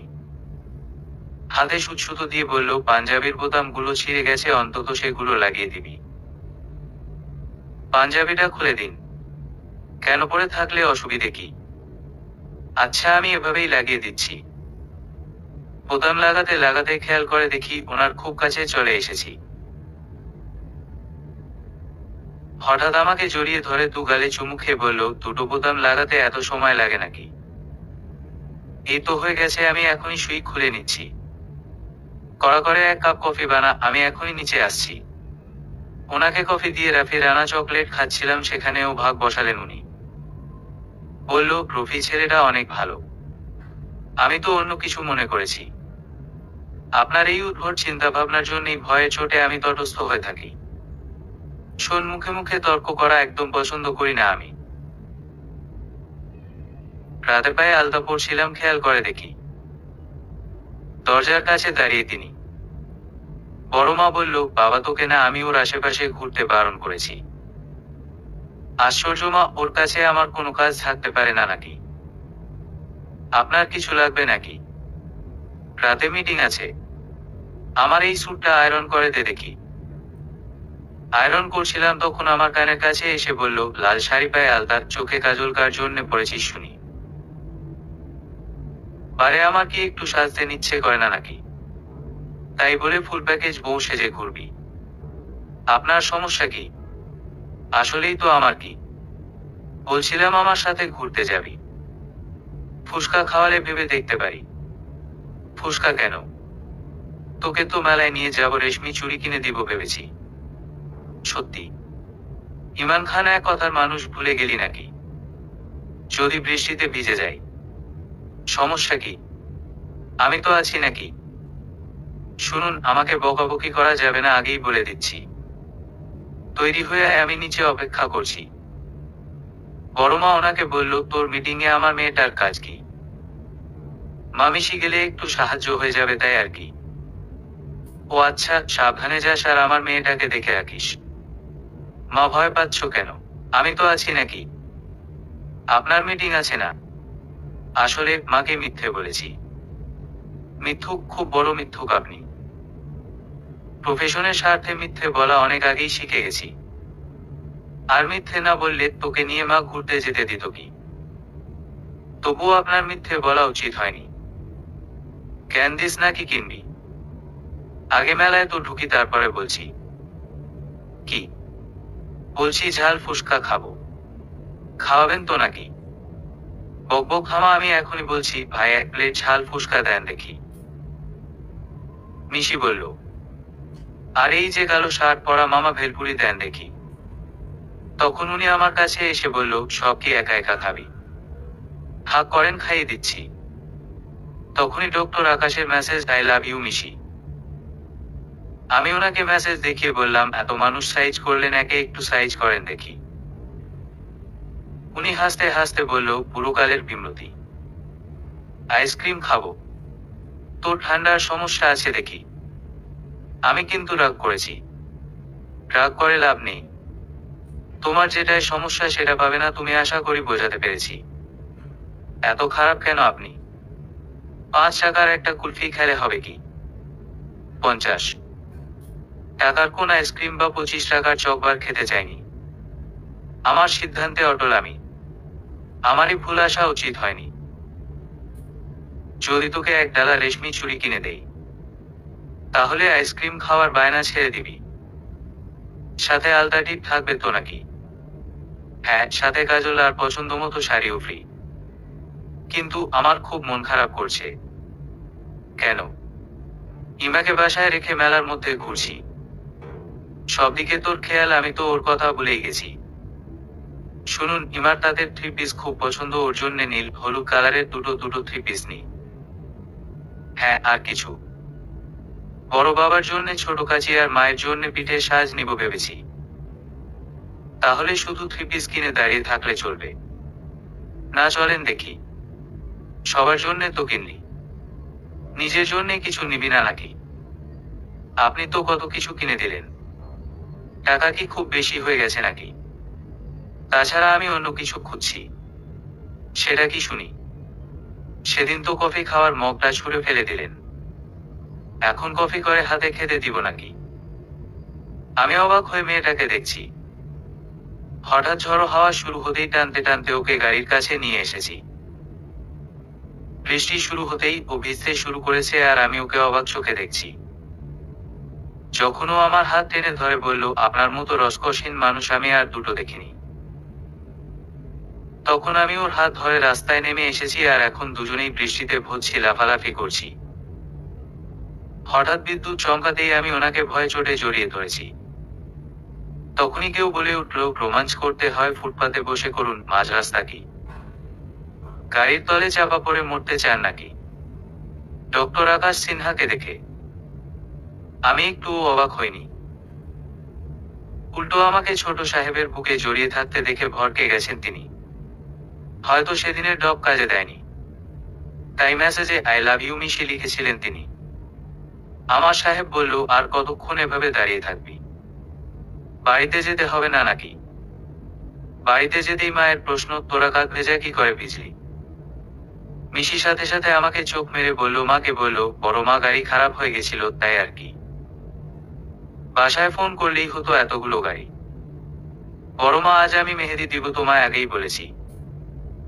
আমার মনে আছে মা, আগে জামা কাপড় ছাড় দেখি, ঠান্ডা লেগে গেলে অসুস্থ হয়ে পড়বি।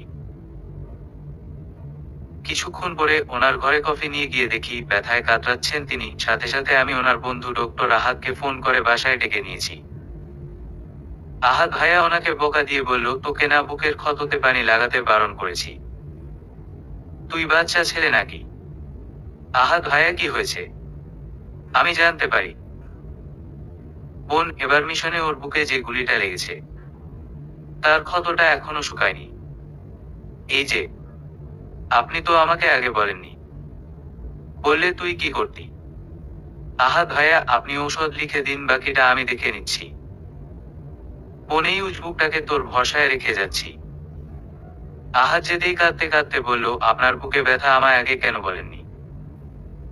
আরে বোকা মেয়ে, আমি ঠিক আছি, কিছু হয়নি। আমার জন্যই সবটা হয়েছে আমি জানি। ধুরর পাগলি, তুই কি আমার সিক্রেট মিশনে আমার কাছে ছিলি? মা মেহেদি পড়ার জন্য ডেকে গেল দেখি। আমি আর কোথাও যাচ্ছি না, এখানেই থাকছি। তখন মা এসে বলল, হাত দুটো দে মা, আমি মেহেদি পরিয়ে দিচ্ছি। আর কাঁদছিস কার জন্যে? ওর কিছু যায় আসে নাকি? আমি চোখে জল ফেলা দেওয়া ছেড়ে দিয়েছি। আমার তো ছেলে নাকি? আমিই তো ওকে জন্ম দিয়েছি। বড় মা, তোমরা সবকিছু জানতে, কিন্তু আমাকে কেউ কিছু বলনি। আমি সবাইকে মানা করেছিলাম, তোর কষ্ট বাড়াতে চাইনি। হ্যাঁ জানি তো, বীরপুরুষ আপনি।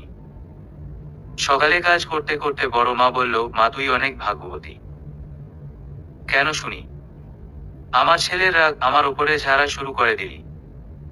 শোনো বড় মা, আমি ওই ঘেরতারা বংশের মেয়ে, কিন্তু তোমার ছেলের মতো তেরামি কখনোই করিনি। সকাল সকাল আমার এত প্রশংসা কে করছে শুনি? এ মানে এক কাপ কফি হবে কি? ময়না, তোর ছোট সাহেবকে বলে দে আমি ওর 5 মাস খাটতে আসিনি। তাহলে আমি কফি না খেয়ে থাকবো নাকি? সে আমি কি জানি। বড় মাকে রান্নার গোছগাছ করে দিয়ে মনে হলো উজবুকটাকে দেখে আসি। ময়নার হাত দিয়ে ওনার জন্য কফি পাঠিয়ে মানে কেটে পড়েছি। দুপুরে জোহরের নামাজ শেষে বড় মা এসে বলল, মা আহাদ এই মলমটার কথা বলেছিল, তোর বাবা নিয়ে এসেছে, এখন একটু ওকে লাগিয়ে দে। ওনার ঘরে গিয়ে দেখি ভর দুপুরে পরে পেয়ে ঘুমুচ্ছে। হঠাৎ একটা ভেজা ভেজা অনুভূতি হতেই চোখ খুলে দেখি মিশি আমার কাছেই বসে আছে আর ওর ভেজা চুলের পানি আমার গায়ে এসে পড়ছে। সাথে সাথে আমি ওকে জড়িয়ে নিলাম বুকে। ভেবেছিলাম ঘুমোচ্ছে, এখন দেখি চেয়ে চেয়ে হাসছে আমার দিকে। তারপরে গালে চুমু খেয়ে বলল, রাগ পড়েছে? আমি আবার কখন রাগ করলাম আপনার সাথে? মনে করিয়ে দিব। দুষ্টু মেয়ে। এই বড় মা আপনার বিয়ে কবে দিবে? শোন, আমি 10টা বিয়ে করলেও তোর সাথে আমার এই সম্পর্ক আজীবন থাকবে। আমি আমার বউকে স্পষ্ট বলে দিব, ভালো লাগলে থাকো, নয় ছাড়ো আমাকে। গিয়ে মাথার ডাক্তার দেখান। আপনার মাথাটা গেছে কেন রে? অদ্ভুত সব কথাবার্তা বলছেন আমার সাথে। তো কাকে বলবো? সেই কোশ্চিনকাল থেকে আমি জ্বালাতন করে আসছি তোকে। আপনি কি মুখের মুলুক পেয়ে বসেছেন আমাকে? বউ নেই আপনার কপালে। তুই আছো কি করতে? বউ না হলে ভর দুপুরে ঔষধ লাগাতে এলি কেন আমার বুকে? বড় বাবার কাছে নালিশ দিব আপনার নামে। হ্যাঁ, আমি যেন কচি খোকা। খুব ভয় পাই তাকে। দয়া করে আমাকে ছাড়ুন, ঔষধ লাগাতে দিন ক্ষততে। ছাড়বো? ছাড়ার জন্যে ধরেছি আমি তোকে। প্লিজ ছাড়ুন, এমন কেন করছেন আমার সাথে? একদম ন্যাকা কান্না কাঁদবি না, ঠিক আছে? এরপরে শুধু শুধু মেজাজ দেখালে আমি দেখে নিব তোকে। আজকে ছেড়ে দিলাম, এখন যা ভাত মেখে নিয়ে আয় আমার জন্যে। সেই কখন খিদে লেগেছে। নিজের হাত নেই, আমাকেই খাইয়ে দিতে হবে। কি বললি? কিছু না, বড় বাবা ডাকছে নিচে। আমিও আসছি, গোসলটা করে নামাজকে পড়বে। আচ্ছা, নামাজও পড়তে পারি এক শর্তে, আমাকে খাইয়ে দিতে হবে। আমিও খাইয়ে দিতে পারি এক শর্তে। ভালো করে গোসল করে ভদ্রসভ্য জামা কাপড় পরে নেংটি ছেড়ে নিচে আসতে হবে। তোর আবার আমার সজ পড়া নিয়ে অসুবিধে শুরু হলো কবে? শুনুন, এই যুগের মেয়েরাও পুরুষ মানুষকে খারাপ চোখে দেখে। আপনি রাস্তার সজ পরে বের হলে পাশের ফ্ল্যাটের মেয়েগুলো ভাগ করে থাকে। তো থাকবে। তোর কেন অসুবিধে হচ্ছে? তুই কি এখন থেকে শাসন করবি আমাকে? নয় তো কি? বাবুসোনা বলে ডাকবো আপনাকে? ডাক না, শুনতে ভালোই লাগে। বড় মা, প্লিজ তোমার ছেলেকে মাথার ডাক্তার দেখাও, ঠিক আছে? মা সাথে সাথে বলল, তুই আবার নেংটি পড়েছিস ঘরে? মা প্লিজ, গোসলে যাচ্ছি, আবার শুরু করে দিও না দয়া করে। নামাজ পড়ে নিচে গিয়ে দেখি বাবা খাচ্ছে। মৃদু হেসে বলল, আজ তোকে ভদ্র লাগছে। বাবা দয়া করে বলবে আমি অভদ্র ছিলাম কবে? সাথে সাথে মিশি আমার মুখের সামনে গ্রাস তুলে বলল, সব সময় বাবা মায়ের মুখে মুখে তর্ক করা ঠিক না, ঠিক আছে? ভালো ছেলের মতো খান দেখি, হা করে। যদিও আমি শাকসবজি খেতে পছন্দ করি না, তবে আজ ভালোই লাগছে। কিন্তু এই ডাঁটার সাথে কাঁঠালের বিচি দিয়ে কি তরকারি রান্না করেছিস? খুব সুন্দর একটা ঘ্রাণ ছাড়ছে। ঝোল তরকারি রান্না করেছি বড় বাবার জন্যে। বাবা বলল, খেয়ে দেখ বাবা, খুব ভালো হয়েছে। কিন্তু মেয়েটা বিয়ে করে চলে গেলে কে আমাকে এত ভালো ভালো রান্না করে খাওয়াবে? মিশি লজ্জা পেয়ে বলল, বড় বাবা তুমিও মায়ের মতো শুরু করে দিলে। আমি কোথাও যাচ্ছি না, বুঝলে? আচ্ছা মা, ক্ষমা করে দে, আমার ভুল হয়ে গেছে। উনি ডাঁটা আর কাঁঠালের বিচির তরকারি খেতে খেতে বলল, খাসা খেতে হয়েছে। তরকারির স্বাদ এখনো লেগে আছে মুখে। এখন থেকে আমি শুধু শাকসবজি রান্না করব আপনার জন্যে। সব সময় না, মাঝে মাঝে। আমার তো মাছ মাংস খেতেই বেশি ভালো লাগে। মাছের মুড়োটা দিব পাতে। দিলে হবে। খাইও দে। আসরের নামাজ পড়ে দেখি পেছনে পেছনে ঘুরছে। আমদা আমদা করে বলল, তোর স্পেশাল আলুর পাকড়া বানা আমার জন্যে। আমি মাগরিবের নামাজ পড়ে ঢুকলাম রান্নাঘরে। আলুর পাকড়া না, আজ শাকসবজির পাকড়া খাওয়াবো আমি তোকে। পকড়া নিয়ে ওনার ঘরে গিয়ে দেখি এশার নামাজ পড়ছে। আমিও নামাজটা পড়ে নিলাম এই ফাঁকে। পাকড়া খেতে খেতে বলল, খুব মজা হয়েছে, কি কি দিয়েছ এর মধ্যে? আলু, বেসন, শাকসবজি, আটা, পেঁয়াজ কুচি, কাঁচা মরিচ কুচি, আর কি। আমি তো জানতাম যেটা আমার জন্য ভালো তুই সেটাই করবি। এর জন্যই তোকে এত ভালোবাসি। শুনুন, আমার এত জেনে কাজ নেই। এবার আমি আসি। একটু আমার কাছে বসলে সমস্যা কি? অনেক রাত হয়েছে তো, তাই আর কি। সকালে ওনার ঘরে যেতেই বলল, কিছু জামা কাপড় বাথরুমে ভেজানো আছে, পারলে ধুয়ে দিস। কোথাও যাচ্ছেন নাকি? তোকে বলতে যাব কোন দুঃখে শুনি? হ্যাঁ সেটাই, আপনি জাহান্নামে যান। তাতে আমার কি? হাসতে হাসতে বলল, আমার সামনে ঢং করে লাভ নেই বুঝলি তো, জামা কাপড়গুলো ধুয়ে দে। বাড়ি ফিরে তোর শাড়ি পরে ঘুরবো নাকি? ঘুরেন, সমস্যা কি? আমাকে দাসীবাদী পেয়ে বসেছেন নাকি? না তুই আমার রানী, থুকু মহারানী, তাই আর কি। তারপরে লোকটা হাসতে হাসতে বেরিয়ে গেল। আমি আর পিছু ডাকিনি। তখন বড় মা এসে বলল, মা তুই গিয়ে রান্না কর, আমি ওর জামা কাপড় ধুয়ে দিচ্ছি। রান্না শেষে হলে গিয়ে দেখি বন্ধুদের সাথে বসে বসে আড্ডা দিচ্ছেন তিনি। হঠাৎ ফাহাদ ভাই বলল, আসসালামু আলাইকুম ভাবি। দেখুন আমি আপনাদের ভাবি না, আগেই বলেছি। ভাই তো বলল, শীঘ্রই বিয়ে করছেন নাকি? এই যে আপনি কানে তুলো গুজে বসে আছেন নাকি? না মহারানী, ওদের নাস্তাতে না খেয়ে থাকবে নাকি? অদ্ভুত মানুষ আপনি। হঠাৎ সবার সামনে আমার হাত চেপে ধরে বলল, অস্ট্রেলিয়া যাবি? পাগল নাকি? পাগলে অস্ট্রেলিয়া যায় না, আশা করি বোঝাতে পেরেছি। আপনার সমস্যা কি? কি চান কি আপনি? তোকে অস্ট্রেলিয়া নিয়ে যেতে চাই, এই আর কি। বড় মা, তোমার ছেলের মাথাটা সত্যি গেছে। পাগল উনি। না মা, আমি ওকে তোকে নিয়ে যেতে বলেছি। মানে? মানে কিছু না পাগলি, তোকে 2 দিনের জন্য সাথে করে নিয়ে যাব। যাবি? কেন শুনি? এই যে আমার বুকে ব্যথা, কটা দিন সেবা যত্ন করবি। আমার বই গেছে, আমি আপনার বিয়ে করা বউ লাগি না। আশা করি বোঝাতে পেরেছি। বিয়ে ছাড়াই তুই আমার বউ, শুধু বাচ্চা কাচ্চা পয়দা করা বাকি। আমি সাথে সাথে পালিয়ে এসেছি। লোকটার মাথায় ছিট আছে, সবার সামনেই খারাপ কথা বলে। জানি না ওর সমস্যা কি। রাগ করেছিস নাকি? তাতে আপনার কি? পায়ে পা বাঁধিয়ে ঝগড়া করিস না। ঝগড়ার মুডে নেই আমি। তাতে আমার কি? আপনি এত খারাপ কেন শুনি? খারাপ নই আমি। তুই কি যাবি? আমি গিয়ে করবোটা কি? আমাকে রান্না করে খাওয়াবি আর থালা বাসন ধুবি। জানি তো, কামের বেটি জড়ি না আমি। না তুই আমার সেবা যত্ন করবি। বড় মা যে আপনাকে কেন বিয়ে দিচ্ছে না সেটাই ভাবছি। এই বড় মা যে কবে আপনার বিয়ে দিবে। আমি যেন কচি খোকা, মরে যাচ্ছি বিয়ে করার জন্যে। তখন বড় মা আমায় ডেকে বলল, মা তোর শাড়িগুলো ধোপায় দিয়েছি দুধে। অনিচ্ছা সত্ত্বেও ওনার দেওয়া শাড়ি পরেছি দুপুরে। খেতে খেতে উনি আমার হাত ধরে বলল, রাতে মুভি দেখতে যাবি থিয়েটারে।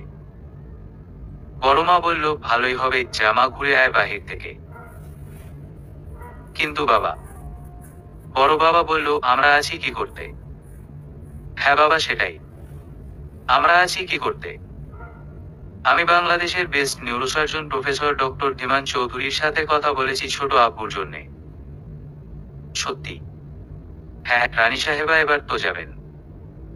জি। কিন্তু বড় মা। কোনো কথা হবে না মা, আজ আমি সাজিয়ে দিব তোকে। তোমার ছেলের সাথে সাথে তোমার মাথাটাও গেছে। বড় মা হাসতে হাসতে বলল, সে আর বলতে। তবে মা তোর চুল থেকে এখনো পানি পড়ছে। কি করব বলো? হেয়ার ড্রায়ারটা নষ্ট হয়ে গেছে। উনি বলল, আমি অস্ট্রেলিয়া থেকে নতুন একটা নিয়ে এসেছি তোর জন্যে, কিন্তু দেওয়ার কথা ভুলে গেছি তোকে। ইমা বলল, আমার তো কিছু লাগে না, সব তো বুনুর জন্যে। উনি বলল, হুদা বিউটি মেকআপ আর দামি দামি সব কসমেটিক্স আমি কিনেছি ভূতের জন্যে। সাতচুন্নি শয়তান মেয়ে, তোর আর কত লাগে? মা তুমি কি খেয়ে পয়দা করেছিলে ওকে? দেখো তোমরা ঝগড়াঝাটি করলে আমি কোথাও যাচ্ছি না, ঠিক আছে? উনি সাথে সাথে চোখ রাঙিয়ে বলল, বেশি বোঝো। মাইক কি চিনো না, চিনাই দিতাম তোকে। বড় মারাতে নিজের হাতে সাজিয়ে দিল আমাকে। হলে গিয়ে টাইটানিক মুভির 2টো টিকিট কিনে সিটে বসতেই পাশে লোকটা আমাকে বিরক্ত করা শুরু করেছে। খেয়াল করে দেখি উনি রুদ্রমূর্তি ধারণ করেছে। হঠাৎ পাশে লোকটা বলে উঠল, জানিস আমি কে? তুই আমার হাত মুচড়ে দিলি কোন সাহসে? উনি বলল, তুই জানিস আমি কে? এক চড়ে গালে যে কয়টা দাঁত আছে সব কটা পড়ে যাবে। আমি একটা ফোন করলে তোর অবস্থা খারাপ হয়ে যাবে। ভাইস চেয়ারম্যান আমাকে তার ডান হাত মনে করে। তাই নাকি? ডাক তোর ভাইস চেয়ারম্যানকে, দেখি তোর কত ক্ষমতা আছে। 5 মিনিটের মধ্যেই সাত ভাইয়া সিনেমা হলে এসেই ছেলেটাকে এমন ধোলাই দিছে যে ওর প্যান্টালুন ভিজে গেছে। আমার সামনেই সাত ভাইয়া পুলিশে দিল ওকে। ওনাকে বলল, তুই বুনুকে নিয়ে বাড়ি যা, আমি দেখছি ওকে। উনি দাঁতে দাঁত চেপে বলল, ওনাকে তোর ডান হাত লাগে। আমি ভালো জানতাম ছেলেটাকে। বুনু, তুই প্লিজ রাগ করিস না আমার ওপরে। ভাইয়া বাদ দেও না, মামু মামি কেমন আছে? উনি সাদের সাথে আমাকে কথা বলতে দেয়নি, টানতে টানতে নিয়ে এসেছে বাড়িতে। ইমা সবটা শুনে হাসতে হাসতে বলল, বুনু, তোর কপালে ইমান খান আছে। তুই প্লিজ অন্যের বউ হওয়ার স্বপ্ন ছেড়ে দে। তখনই ময়না এসে আমাকে বলল, বড় মা ডাকে। বড় মায়ের ঘরে যেতেই এক এক করে তার সমস্ত গহনা পরিয়ে দিল আমাকে। বড় বাবা মৃদু হেসে বলল, বাহ, দারুণ দেখতে লাগছে। বড় মা বলল, আমার যত গহনা তার অর্ধেক মিশিয়ে আর বাকি অর্ধেক ইমার জন্য তুলে রেখেছি, বুঝলে। তখন বড় বাবা আমার কপালে চুমু খেয়ে বলল, আমি ঘর জামাই আনবো আমার ছোট মেয়ের জন্যে। বড় বাবা, তুমিও শুরু করে দিলে। আচ্ছা মা, ভুল হয়ে গেছে। তোকে আর বিয়ে দিব না, ঠিক আছে? বাড়িতে বসিয়ে রাখবো সারা জীবন ধরে। ময়না এসে বলল, ছোট মনি, ছোট সাহেব সেই কখন ধরে তোমাকে ডাকাডাকি করছে। কফি নিয়ে তার ঘরে গিয়ে দেখি গম্ভীর হয়ে আছে। হঠাৎ আমার কাছে এসে বলল, একটা প্রশ্নের উত্তর দে, তোর কাছে আসলে কেন আমার বুক ধড়ফড় করে? দুনিয়ার সমস্ত ভালো লাগাগুলো কেন কাজ করে আমার মধ্যে? মনে মনে বললাম, এই একই প্রশ্ন আমার রাতের ঘুম কেড়ে নিয়েছে। হঠাৎ উনি অট্টহাসি দিয়ে আমাকে জড়িয়ে ধরে বলল, আরে বোকা মেয়ে, মজা করছিলাম তোর সাথে। দেখ, তোর মুখটাই শুকিয়ে গেছে। অনেক রাত হয়েছে, যা শুয়ে পড় গিয়ে। সকালে ঘুম থেকে উঠে দেখি মামা, মামি, সাত ভুইয়া, ভাবি আর ভাইপো এসেছে। ভাবি আমার হাত ধরে বলল, মিশি, তুমি রাগ করেছো তোমার ভাইয়ের ওপরে। কি যে বলো ভাবি, আমি কাল রাতেই সব ভুলে গেছি, বুঝলে। তোমার ভাই তো চিন্তায় শেষ যে তুমি আর ইমান ভাই রাগ করে আছো ওর ওপরে। আমি নাস্তা নিয়ে হলে গিয়ে দেখি সাদারুনি হাসাহাসি করছে। আমায় বলল, ঘরে আয়, কিছু কাজ আছে তোর সাথে। জি বলেন, কিছু লাগবে? হাতে টাই ধরিয়ে দিয়ে বলল, পরিয়ে দে। এটা করতেও আর একজন ভাড়া করা লাগে আমার। গালে চুমু খেয়ে বলল, একটা উপহার আছে তোর জন্যে। কি? উনি সাথে সাথে আমাকে কোলে তুলে নিতেই দেখলাম বড় বাবা দরজায় দাঁড়িয়ে মৃদু হেসে বলল, মা, একটু কড়া করে চা খেতে ইচ্ছে করছে। আচ্ছা তুমি যাও, আমি নিয়ে আসছি ঘরে। তোকে আসতে হবে না মা, তুই ময়নার হাত দিয়ে পাঠিয়ে দে। এখন তো ছাড়ুন। জানি না বড় বাবা কি মনে করেছে। বাবা কিছু মনে করেনি। দেখ দোকানের দুলটা কেমন হয়েছে। এত টাকা নষ্ট করতে কে বলেছে? একদম জ্ঞান দিবি না, ঠিক আছে? আমারও তো ইচ্ছে তোকে সোনাদানা কিনে দিতে, আর যেন না করে, ঠিক আছে? তখন ভাই পায়ের পরিয়ে চোখ রাঙিয়ে বলল, বেশি বক বক করবি না, ঠিক আছে? এগুলো তোর জন্মদিনের উপহার, যেগুলো দেওয়া হয়নি তোকে। তখন সাত ভাইয়ের ছেলে সাদিক এসে বলল, আমি সবাইকে বলে দিব তুমি চুমু খেয়েছো ফুফিকে। উনি বলল, বাবা তুমি তো কতদিন বেড়াতে আসো না, আদর করো ফুফিকে। ও দৌড়ে এসে আমার গলা ধরে ঝুলে পড়েছে। ওকে কোলে নিয়ে নিচে গিয়ে দেখি মামা, মামি আর বড় বাবা গল্প করছে। ভাবি আমাকে জড়িয়ে ধরে বলল, ননদিনী আসি তাহলে।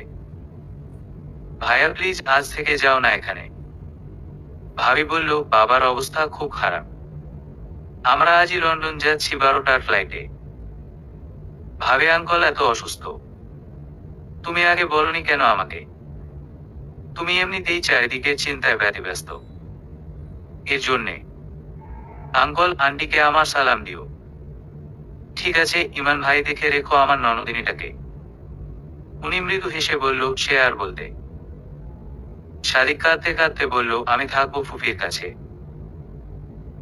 ভাই ভাবি ওকে জোর করে নিয়ে গেছে আমাকে জ্বালিয়ে মারবে এর জন্যে। উনিও আজ অফিসে গেছে বড় বাবার সঙ্গে। বিকেলে বড় মা কি মনে করে আমাকে বলল, আমি তোকে আমার ছেলের বউ করব যে কোনো মূল্যে। তখনই বড় মায়ের মেজ বোন নীরা আন্টির সাথে তার ননদ লীলা আন্টি এবং তার মেয়ে লিজা আপু আসে বাড়িতে। কথায় কথায় লীলা আন্টি বড় মাকে বলল, বেআইন ছিল তো মাশাআল্লাহ, তবে তার বিয়ে দিচ্ছেন কবে? বড় মা হাসতে হাসতে বলল, যেদিন ওপরওয়ালার মর্জি হবে। না মানে বেআইন, আমি বলতে চেয়েছিলাম আমাদের ইমান আর লিজার জুড়ি মেলা ভার হবে। বড় মা বলল, দেখুন বেআইন, আজকালকার ছেলেপুলে নিশ্চয়ই তার নিজস্ব পছন্দ অপছন্দ আছে। উনি তখনই উপর থেকে নিচে এসে আমার কোলে মাথা রেখে শুয়ে পড়েছে। নীরা আন্টি হাসতে হাসতে বলল, বাবা তুই ওকে জ্বালাতে চলে এলি এখানে। উনি আন্টিকে চোখ মেরে বলল, মেজো খালামণি, তোমারও প্রেমের বিয়ে বুঝতে হবে।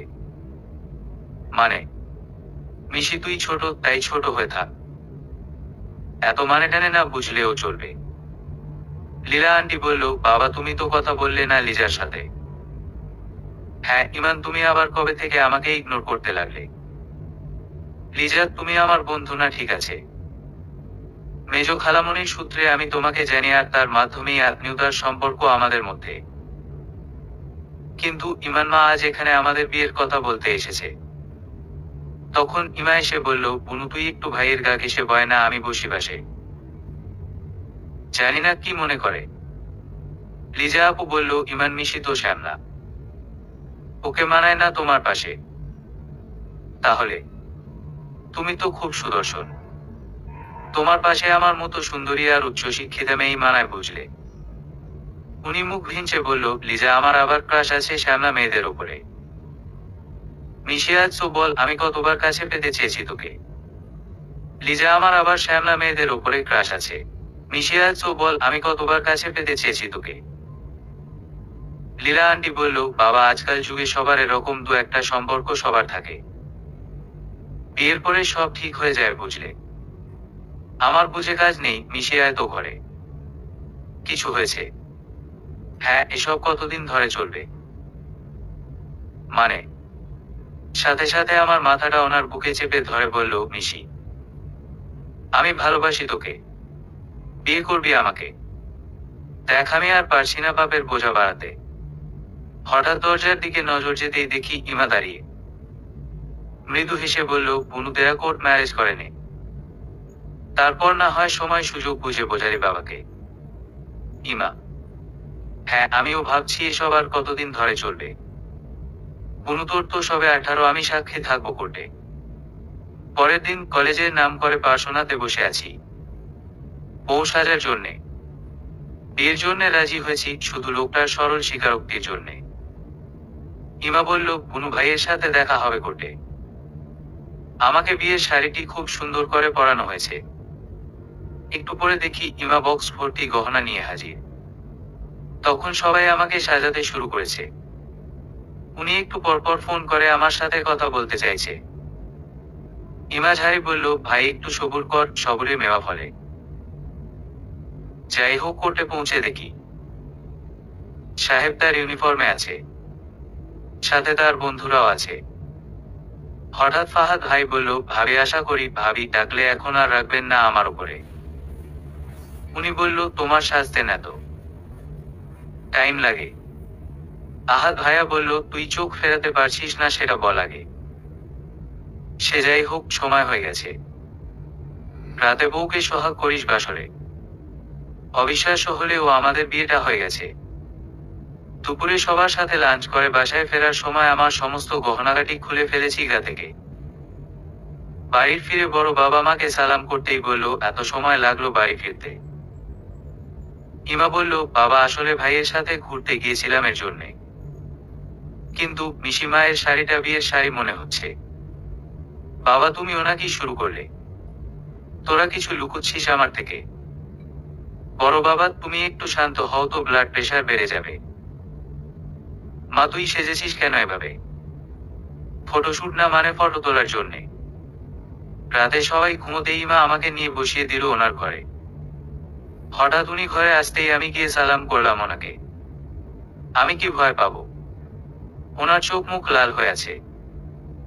আমাকে বুকে জড়িয়ে বলল, কত ইচ্ছে ছিল ধুমধাম করে বিয়ে করব, কিন্তু মাঝ রাস্তায় তোমার গহনা খুলে আসতে হয়েছে। আমি কিছু মনে করিনি তাতে। চলুন এশার নামাজ পড়ি একসাথে। আমি খুব ভাগ্যবানের জন্যই স্ত্রী হিসেবে পেয়েছি তোমাকে। আমি আর কথা না বাড়িয়ে চুপচাপ মুখ গুজে নিলাম ওনার বুকে। উনি আস্তে করে বলল, আর কিছু বলবে? হ্যাঁ। হাদিসে আছে, একজন সৎ চরিত্রবান নারী একজন সৎ চরিত্রবান পুরুষের জন্য, আর একজন সৎ চরিত্রবান পুরুষ একজন সৎ চরিত্রবান নারীর জন্য। আন-নূর 26। এর জন্যই বিয়েটা করেছি বুঝলে। না হলে বাবা আবার তার কোন বন্ধুর ছেলে ধরে আনতো কে জানে। চলেন নামাজটা পড়ে ফেলি দুজনে। হ্যাঁ চলো। অপেক্ষা কিসের জন্যে? নামাজ পড়ে মাথা রেখে শুয়েছিলাম ওনার বুকে। উনি কপালে চুমু খেয়ে বলল, এই দোয়াটা পড়ো আমার সাথে। আল্লাহুমা আত-তয়না ওয়ালাদান সালিহান। আল্লাহুমা জান্নিবুনা শায়তানা ওয়া জান্নিবি শায়তানা মা রামাক্তানা। অর্থ, হে খোদা, আমাদের নেক সন্তান দাও, আমাদেরকে শয়তানের ওয়াসওয়াসা হইতে বাঁচাও, এবং আমাদের জন্য যা হালাল করিয়াছ তাহা হইতে শয়তানকে বিতাড়িত করো। তারপরে আমাদের মধ্যে স্বামী স্ত্রীর পবিত্র সম্পর্ক তৈরি হয়েছে। সকালে ফরজ গোসলের পরে ফজরের নামাজ পড়ে দরজা খুলে দেখি বড় বাবা দাঁড়িয়ে আছে বাহিরে। আমার কপালে চুমু খেয়ে বলল, মা এই শাড়িটা তোর জন্যে। বাবা তুমি বসো, আমি কফি নিয়ে আসছি তোমার জন্যে। থাক মা, শোন, তোকে বলা হয়নি, আজ ডক্টর আকাশ সিনহার বিয়ে। দুপুরে তৈরি হয়ে থাকি সেই শাড়িটা পরে। আমি অফিসের পরে নিতে আসবো সবাইকে। আচ্ছা বাবা, ঠিক আছে। হঠাৎ সাহেব কানে কানে বলল, সুজির হালুয়া হবে। রান্নাঘরে যেতেই বড় মা আমার গলায় হাত দিয়ে বলল, মা তোর এখানে লাগলো কি করে? আসলে মা পড়ে গিয়েছিলাম বাথরুমে। কিন্তু আমার তো অন্য কিছু মনে হচ্ছে। না মানে, স্পষ্ট দাঁতের দাগ বোঝাই যাচ্ছে। মা, আমার ছেলে কিছু করেছে। মা, তুমিও সকাল সকাল শুরু করে দিলে। ইমা এসে কানে কানে বলল, নিশ্চয়ই ভাই খুব আদর করেছে। উনি এসে ইমাকে বলল, তোর বুঝি হিংসে হচ্ছে? শোন, আমার বিয়ে ঠিক করাই আছে। ওকে। উনি সাথে সাথে আমাকে জড়িয়ে ধরে বলল, পাওনাটুকু রাতে বুঝিয়ে দিও, ঠিক আছে? হঠাৎ বড় বাবা এসে বলল, সূর্য আজ কোন দিক থেকে উঠেছে? আমার সুপুত্র এত সকালে রান্নাঘরে। বাবা, তুমি সারা জীবন আমায় ভুল বুঝে গেলে। তুই আপাতত বাহিরে যা, আমি কিছু কথা বলবো মায়ের সাথে। হ্যাঁ বড় বাবা, বলো। মা, তোরা কি লুকোচ্ছিস আমার থেকে? আসলে বাবা, আমি প্রেম করছি কোনো এক মেজর জেনারেলের সাথে। ছেলে ভালো। দেখ মা, আমার কেন আপত্তি নেই, তাহলে স্বভাব চরিত্র খারাপ হলে আমার আপত্তি সেখানে। বাবা, তুমি তোমার সুস্থ শরীরকে ব্যস্ত করে তুলছো কেন এভাবে? পারে তুলবো না। তুই আমার ছোট মেয়ে। ইমান চেনে ছেলেটাকে। হ্যাঁ, খুব ভালো করে। ও মেনে নিয়েছে। না মানে ও যে ঘাড়তারা, আবার না বিপত্তি ঘটে তোর প্রেমে। দরজার আড়াল থেকেই শুনলাম বাবা আরো আমায় নিয়ে হাসাহাসি করছে। ব্যাপার না, রাতে দেখে নিব তোমাকে। দুপুরে বাবার দেওয়া খয়েরি কালারের শাড়িটা পরার পরে মা এসেছে তার গহনার বক্স নিয়ে আমাকে বলল, মা, খয়েরি কালারের পাথর বসানো সোনার হারটা গলায় পরে নে, খুব সুন্দর লাগবে দেখতে। কিন্তু মা, তুমি তো তৈরি হয়ে আসো, নয়তো দেরি হয়ে যাবে। তখনই বড় বাবা এসে বলল, মা, তোর মায়ের তো লড়তে চড়তে 1 মাস। দয়া করে আপনি যান এখান থেকে। ওই বুড়ি তুমি মেজাজ দেখাচ্ছ কাকে? বাবা মা তোমরা ঝগড়া করো, আমি যাচ্ছি এখান থেকে। বিয়ে বাড়ি পৌঁছে দেখি আমার সাহেব দাঁড়িয়ে আছে গেটে। হঠাৎ ডক্টর আকাশ সিনহা এসে বলল, বিয়ের শুভেচ্ছা তোমাদেরকে। উনি মৃদু হেসে বলল, আকাশ, তুমি ছিলে সেদিন কোর্টে? হ্যাঁ, গিয়েছিলাম জরুরি কাজে।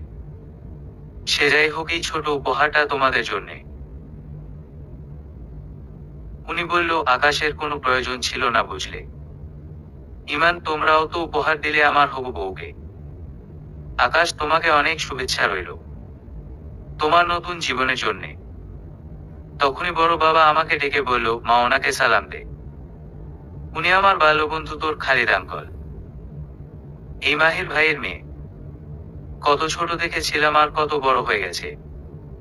তা মা, তোমার মনে আছে আমার ছেলে প্রিন্সকে? দেখি আমার স্বামী সাহেব রক্তচক্ষু হয়ে চেয়ে আছে এদিকে। আর সেই প্রিন্স নামের ছেলেটা কেমন কেমন করছে। চোখের পলকেই আমার সাহেব আমার গা ঘেঁষে দাঁড়িয়ে। হঠাৎ বৃষ্টি শুরু হতেই দুজনে চলে এসেছি বাহিরে। উনি কানে কানে ফিসফিস করে বলল, ফুচকা খাবে? অসময়ে কোথায় পাবে? কেন, বাসায় গিয়ে বানাবে। আমাকে জ্বালাতন করার পদ্ধতি দেখি সবই জানা আছে। 5টা 10টা না, একটা মাত্র বউ, আর জ্বালাবো কাকে? দেখি ডক্টর আকাশ সিনহা আমাদের দেখে হাসছে বিয়ের আসরে বসে। বাসায় ফিরেই মা বলল, বুনু ভাই তোর দেনমোহর শোধ করেছে। হ্যাঁ, কারণ দেনমোহর শোধ না করে স্ত্রীকে স্পর্শ করা যায় না, হাদিসে আছে। উনি বলল, শোধ আর কই করলাম। তোর ভাবি আমাকে 5 ওয়াক্ত নামাজ পড়তে বলেছে আর টাকাগুলোর দাবি ছেড়ে দিয়েছে। আমার হাতে তুলে দিয়ে বলল, আমার প্রয়োজনে কাজে লাগাতে। ইমা বলল, একেই সত্যিকারের ভালোবাসা বলে। বড় বাবার ঘরে কফি নিয়ে যেতেই বাবা আমাকে বলল, বিয়ের ছবিগুলো খুব সুন্দর হয়েছে। কিন্তু বাবা, মা, আমার ছেলেটা নয় মাথামোটা।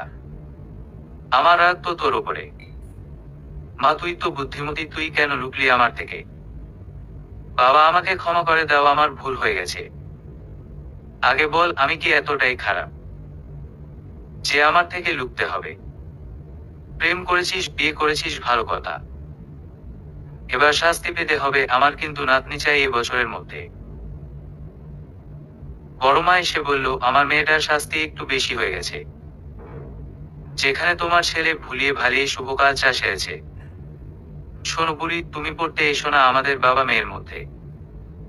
বাবা, তুমি মায়ের সাথে ঝগড়া করো, আমি যাচ্ছি এখান থেকে। হঠাৎ ইমা এসে আমাকে জড়িয়ে ধরে বলল, বুনু, আমি তো দেনমোহর সম্পর্কে তেমন কিছু জানি না, একটু ধারণা দিবি আমাকে? হ্যাঁ, আগে চল আমার ঘরে। দেনমোহর সম্পর্কে আল্লাহ তাআলা বলেন, আর তোমাদের স্ত্রীদের তাদের দেনমোহর দিয়ে দাও খুশি মনে। অবশ্য স্ত্রী চাইলে তার দেনমোহরের কিছু অংশ বা সম্পূর্ণ অংশ ছেড়ে দিতে পারে। সূরা আন-নিসা 4। হাদিসে রাসূল সাল্লাল্লাহু আলাইহি ওয়াসাল্লাম বলেন, সে নারী বরকতময় যাকে বিবাহের প্রস্তাব দেওয়া সহজ ও দেনমোহর অল্প। মুসনাদ আহমদ, হাসান সানাদে। পবিত্র কুরআনে বলা আছে, নবী, আমি তোমার জন্য বৈধ করেছি তোমার স্ত্রীদেরকে, তুমি দেনমোহর প্রদান করেছো যাদেরকে। সূরা আল আহজাব 53। আর যদি সঠিকভাবে দেনমোহর প্রদান না করা হয়, তবে স্ত্রী বৈধ হবে না স্বামীর জন্যে। হঠাৎ সাহেব কাশি দিয়ে বলল, ম্যাডাম, আমি কি আসবো ভেতরে? হ্যাঁ, দাঁড়িয়ে আছেন কেন বাহিরে? ভাবছি আমার এই অকাল কুষ্মাণ্ড বোনের কপালে সুখ হবে। ইমা চটে গিয়ে বলল, শোন কুত্তা, বউ নেই তোর কপালে। তাহলে তোর পাশে বসে আছে কে? এ মানে কি? শাশুড়ি, বের হ ঘর থেকে, আজ খুব আদর করব বউটাকে। যা বুঝলাম সাহেব মুড়ে আছে। তখনই বড় বাবা এসে আমাকে বলল, মা, রাগ করেছিস আমার উপরে? না বাবা, তোমার কিছু লাগবে না। মা, বিয়ে বাড়ি থেকে ফিরে অস্থির অস্থির লাগছে। হয়তো খাওয়া বেশি হয়ে গেছে, বা তোমার তো গ্যাস্ট্রিকের প্রবলেম হচ্ছে। তুমি তোমার ঘরে যাও বাবা, আমি ঔষধ নিয়ে আসছি তোমার জন্যে। দেখি ঔষধটা খেয়ে নেও, গরম পানির সাথে। হ্যাঁ। মা, তুই কি রাগ করেছিস আমার ওপরে? না বাবা, রাগ করার কি আছে? তুমি প্লিজ ক্ষমা করে দাও আমাকে। বাবা সাথে সাথে আমার কপালে চুমু খেয়ে প্রসঙ্গ পাল্টে বলল, মা, প্রিন্স খুব ভালো ছেলে। খালিদ তোকে পছন্দ করেছে ওর ছেলের জন্যে। খেয়াল করে দেখি আমার স্বামী সাহেব রুমের বাহিরে। বাবা ওনাকে বলল, তোমার কোনো কাজ আছে আমার ঘরে? উনি চুপসে যাওয়া ফাটা বেলুনের মতো মুখটা তুলে বলল, মিশি, একটু আয় তো আমার ঘরে। বড় বাবা হাসতে হাসতে বলল, জামা যা, গিয়ে দেখ আমার বোকাশোকা ছেলেটা কি করছে। ও বুঝতে পারেনি আমি মজা করেছি ওর সাথে, হে হে। মা বলল, বুড়ো আজকাল বড্ড বাড়াবাড়ি শুরু করেছ বুঝলে। সে আমার ছেলের পেছনে লাগাতেই হবে। এরা আমার ছেলেটা আমার মতোই হয়েছে। হ্যাঁ বাবা, তোমরা দুজনে ঝগড়া করো, আমি আগে সামলাই আমার স্বামীকে, কারণ বোমটা তো আমার উপরেই ফাটবে। রুমে যেতেই ভদ্রলোক গাল পেতে বলল, চুমু দে। দেখো ঈশার নামাজের রক্ত চলে যাচ্ছে। উনি সাথে সাথে আমার গালে চুমু খেয়ে বলল, এত হাদিস জানো আর এটা জানো না, যে স্বামী তার স্ত্রীকে একবার চুমু খেলে এবং স্ত্রী তার স্বামী একবারকে চুমু খেলে, প্রতিটি চুমুর বিনিময়ে 100টি নেকি লেখা হয় তাদের আমলে। মসনদে আহমেদ। না মানে? কি মানে? নামাজে যাওয়ার আগে স্ত্রীকে চুমু খাওয়া সুন্নাত, সেটা জানা আছে। নিজেকে শেয়াল পণ্ডিত মনে করো, তোমার স্বামীও হাদিস জানে। আপনি রাগ করেছেন আমার ওপরে? মৃদু হেসে কপালে চুমু খেয়ে বলল, ধুলোর পাগলি, এতে রাগ হওয়ার কি আছে? আমার বউটা এত সুন্দর যে কেউ তার প্রেমে পড়ে যাবে। আমি ওনাকে জড়িয়ে ধরে বললাম, আমি ধন্য আপনাকে স্বামী হিসেবে পেয়ে। পাগলি, ভুলে যাও কেন? একজন সৎ চরিত্রবান নারী, একজন সৎ চরিত্রবান পুরুষের জন্য সূরা নূর 26। হ্যাঁ, আপনি দয়া করে রাগ পুষে রাখবেন না বাবার ওপরে। বাবা তো এমন অনেক মজাই আমার সঙ্গে করে। গত বছর রোজার ঈদে বলেছিল তোমার জন্য পাত্র দেখছে। তারপর আমি বললাম, বাবাও অনেক ছোট, 18 বছর বয়স হোক, তারপরে সে যাই হোক, চলো না ঈশার সালাত আদায় করি একসাথে। আচ্ছা ঠিক আছে। নামাজ পড়ে উঠে সাহেব আমাকে বলল, 1 কাপ কফি করে দাও তো আমাকে। জি, এখনই কফি করে নিয়ে আসছি আপনার জন্যে। কফি খেতে খেতে সে বুকে টেনে নিল আমাকে। সকালে আমার চোখে জল দেখা মাই ব্যতিব্যস্ত হয়ে পড়েছে। পরে আমার হাতে পেঁয়াজ দেখে ময়নাকে ডেকে বকা দিয়ে বলল, বাড়ির সমস্ত কাজ যদি আমার বউকেই করতে হয়, তাহলে তোরা আছো কি করতে? আপনি বকছেন কেন ওকে? শুনলাম মিটিং আছে সেনানিবাসে, তৈরি হয়ে আসুন, আমি খেতে দিচ্ছি আপনাকে। আজকের রান্না অনেক ভালো হয়েছে, আলহামদুলিল্লাহ। দুপুরে কি খাবেন? ভুনা খিচুড়ির সাথে গরুর গোশত হলে মন্দ হয় না। ঠিক আছে। আচ্ছা, এই দোয়াটা পড়ুন আমার সাথে, বিসমিল্লাহি তাওয়াক্কালতু আলাল্লাহি লা হাওলা কুওয়াতা ইল্লা বিল্লাহ। অর্থ, আল্লাহ আলার নামে বাহির হইতেছি, আল্লাহ আলার উপরে ভরসা করিলাম। একমাত্র আল্লাহ আলার সাহায্য ব্যতীত শয়তান বা পাপ হইতে ফিরিয়া থাকার কোন উপায় এবং শক্তি আমাদের নাই। উনি আমার দু গালে চুমু খেয়ে বলল, পাগলি, এবার আমি যাই। আমি ওনার কপালে চুমু খেয়ে বললাম, আমি আমার সারা জীবন আপনার অপেক্ষায় কাটাতে চাই। উনি মৃদু হেসে বলল, তুমি আমাকে কাজে যেতে দিতে না চাইলে আমার কোনো আপত্তি নাই, কারণ আমি সারাক্ষণ তোমার সংস্পর্শে থাকতে চাই। হঠাৎ ফাহাদ ওনাকে ভাই বলে উঠল, তুই এত রোমান্টিক আগে তো বলো নাই। ভাবে আপনি অনুমতি দিলে আপনার স্বামীকে নিয়ে যাই। উনি যেতে যেতে বলল, বাড়ি ফিরে সবার আগে আমি তোমার মুখটা দেখতে চাই। দুপুরে উনি ফেরার আগে গোসল করে ওনার দেওয়া নীল রঙের শাড়িটি পরে নিচে যায়। হঠাৎ কলিং বেল বেজে উঠতেই দরজা খুলে ভদ্রলোকের সেই বিশ্ববিখ্যাত মৃদু হাসিটা দেখতে পাই। উনি সাথে সাথে ছুটে এসে আমাকে জড়িয়ে ধরে বলল, আমার জন্যে তোমার চেয়ে কল্যাণকর কিছু নাই। শোনো, তুমি না বোকা বাড়িতে প্রবেশের দোয়াটাই পড়ো নাই? তখন আমার কানে ফিসফিস করে বলল, আল্লাহুম্মা ইন্নী আশআলুকা খায়রাল মাউলিজি ওয়া খায়রাল মাখরাজি বিসমিল্লাহি ওয়ালাজনা আলাল্লাহি রাব্বিনা তাওয়াক্কালনা। অর্থ, ইয়া আল্লাহ, আমি তোমার নিকট প্রবেশ করার স্থানের কল্যাণ ও বহিরাগত হওয়ার স্থানের কল্যাণ কামনা করতেছি। আল্লাহ আলার নামে প্রবেশ করিলাম এবং আমাদের প্রতিপালক আল্লাহ আলার উপরই ভরসা করিলাম। তাই নাকি? হ্যাঁ বাবা, আমি কোনো ভুল করেছি? তুই যে বিয়ে করেছিস সেটাই তো বেমালুম চেপে গেলি। বাবা, তোমরা আমাকে ক্ষমা করে দাও, আমি ভুল করেছি। কিন্তু এটাই চরম সত্যি যে আমি ওকে খুব ভালোবাসি। সে আমি জানি না নাকি? বাংলাদেশ সেনাবাহিনীর মেজর জেনারেলের কাছে আমি এমন বেয়াদবি আশা করিনি। বাবা, কি বাবা? শাস্তি পেতে হবে শাস্তি? কি? সমাজের আর 5 জন লোকের সামনে আমার ছোট মেয়েকে স্ত্রীর মর্যাদা দিতে হবে পারবি? হ্যাঁ বাবা, অবশ্যই আমিও এটাই চাইছি। আমি তো আমাদের ভবিষ্যৎ সন্তানদের নামও ঠিক করে ফেলেছি। বড় বাবার সাথে সাথে আমাদের বুকে জড়িয়ে কপালে চুমু খেয়ে বলল, আমি তোদের ওপরে একটু রাগ করিনি। কিন্তু আমার এবছরই নাতনির মুখ দেখা যায়, আশা করি বোঝাতে পেরেছি। বড় মা মুখ ভিঞ্চে বাবাকে বলল, বড় একজন আসছে, হাইকোর্টের বিচারপতি উনি। ওই বুড়ি তুমি আবার এই বয়সে নতুন বাচ্চার মা হতে চাও নাকি? বুড়ো আমার বাচ্চাদের সামনে বেয়াদবি করে। কি প্রমাণ করতে চাইছো খুব ভালো মানুষ তুমি? বাবা মায়ের ঝগড়া দেখে আমি আর ওনার সাথে ঘরে পালিয়ে এসেছি। উনি গোসল করে এসে নামাজ পড়ে নি। আমি একটু ঢং করে ছবি তুলতে শুরু করেছি। হঠাৎ ঝাড়ের বেগে পেছনে থেকে এসে পেছনে থেকে জড়িয়ে ধরে বলল, ব্যাপার কি লক্ষ্মীটি? আজ আমাকে খাইয়ে দিবে না নাকি? স্বামীকে খাইয়ে দিলে সব হয়, এটাও জানো না দেখছি। জানি। তাহলে চলো দেখি, হা করুন, আমি খাইয়ে দিচ্ছি। তোমার শরীর ভালো আছে? জি, বিকেলে হঠাৎ আমার খুব জ্বর এসেছে। তাতেই ব্যতিব্যস্ত হয়ে পড়েছেন তিনি।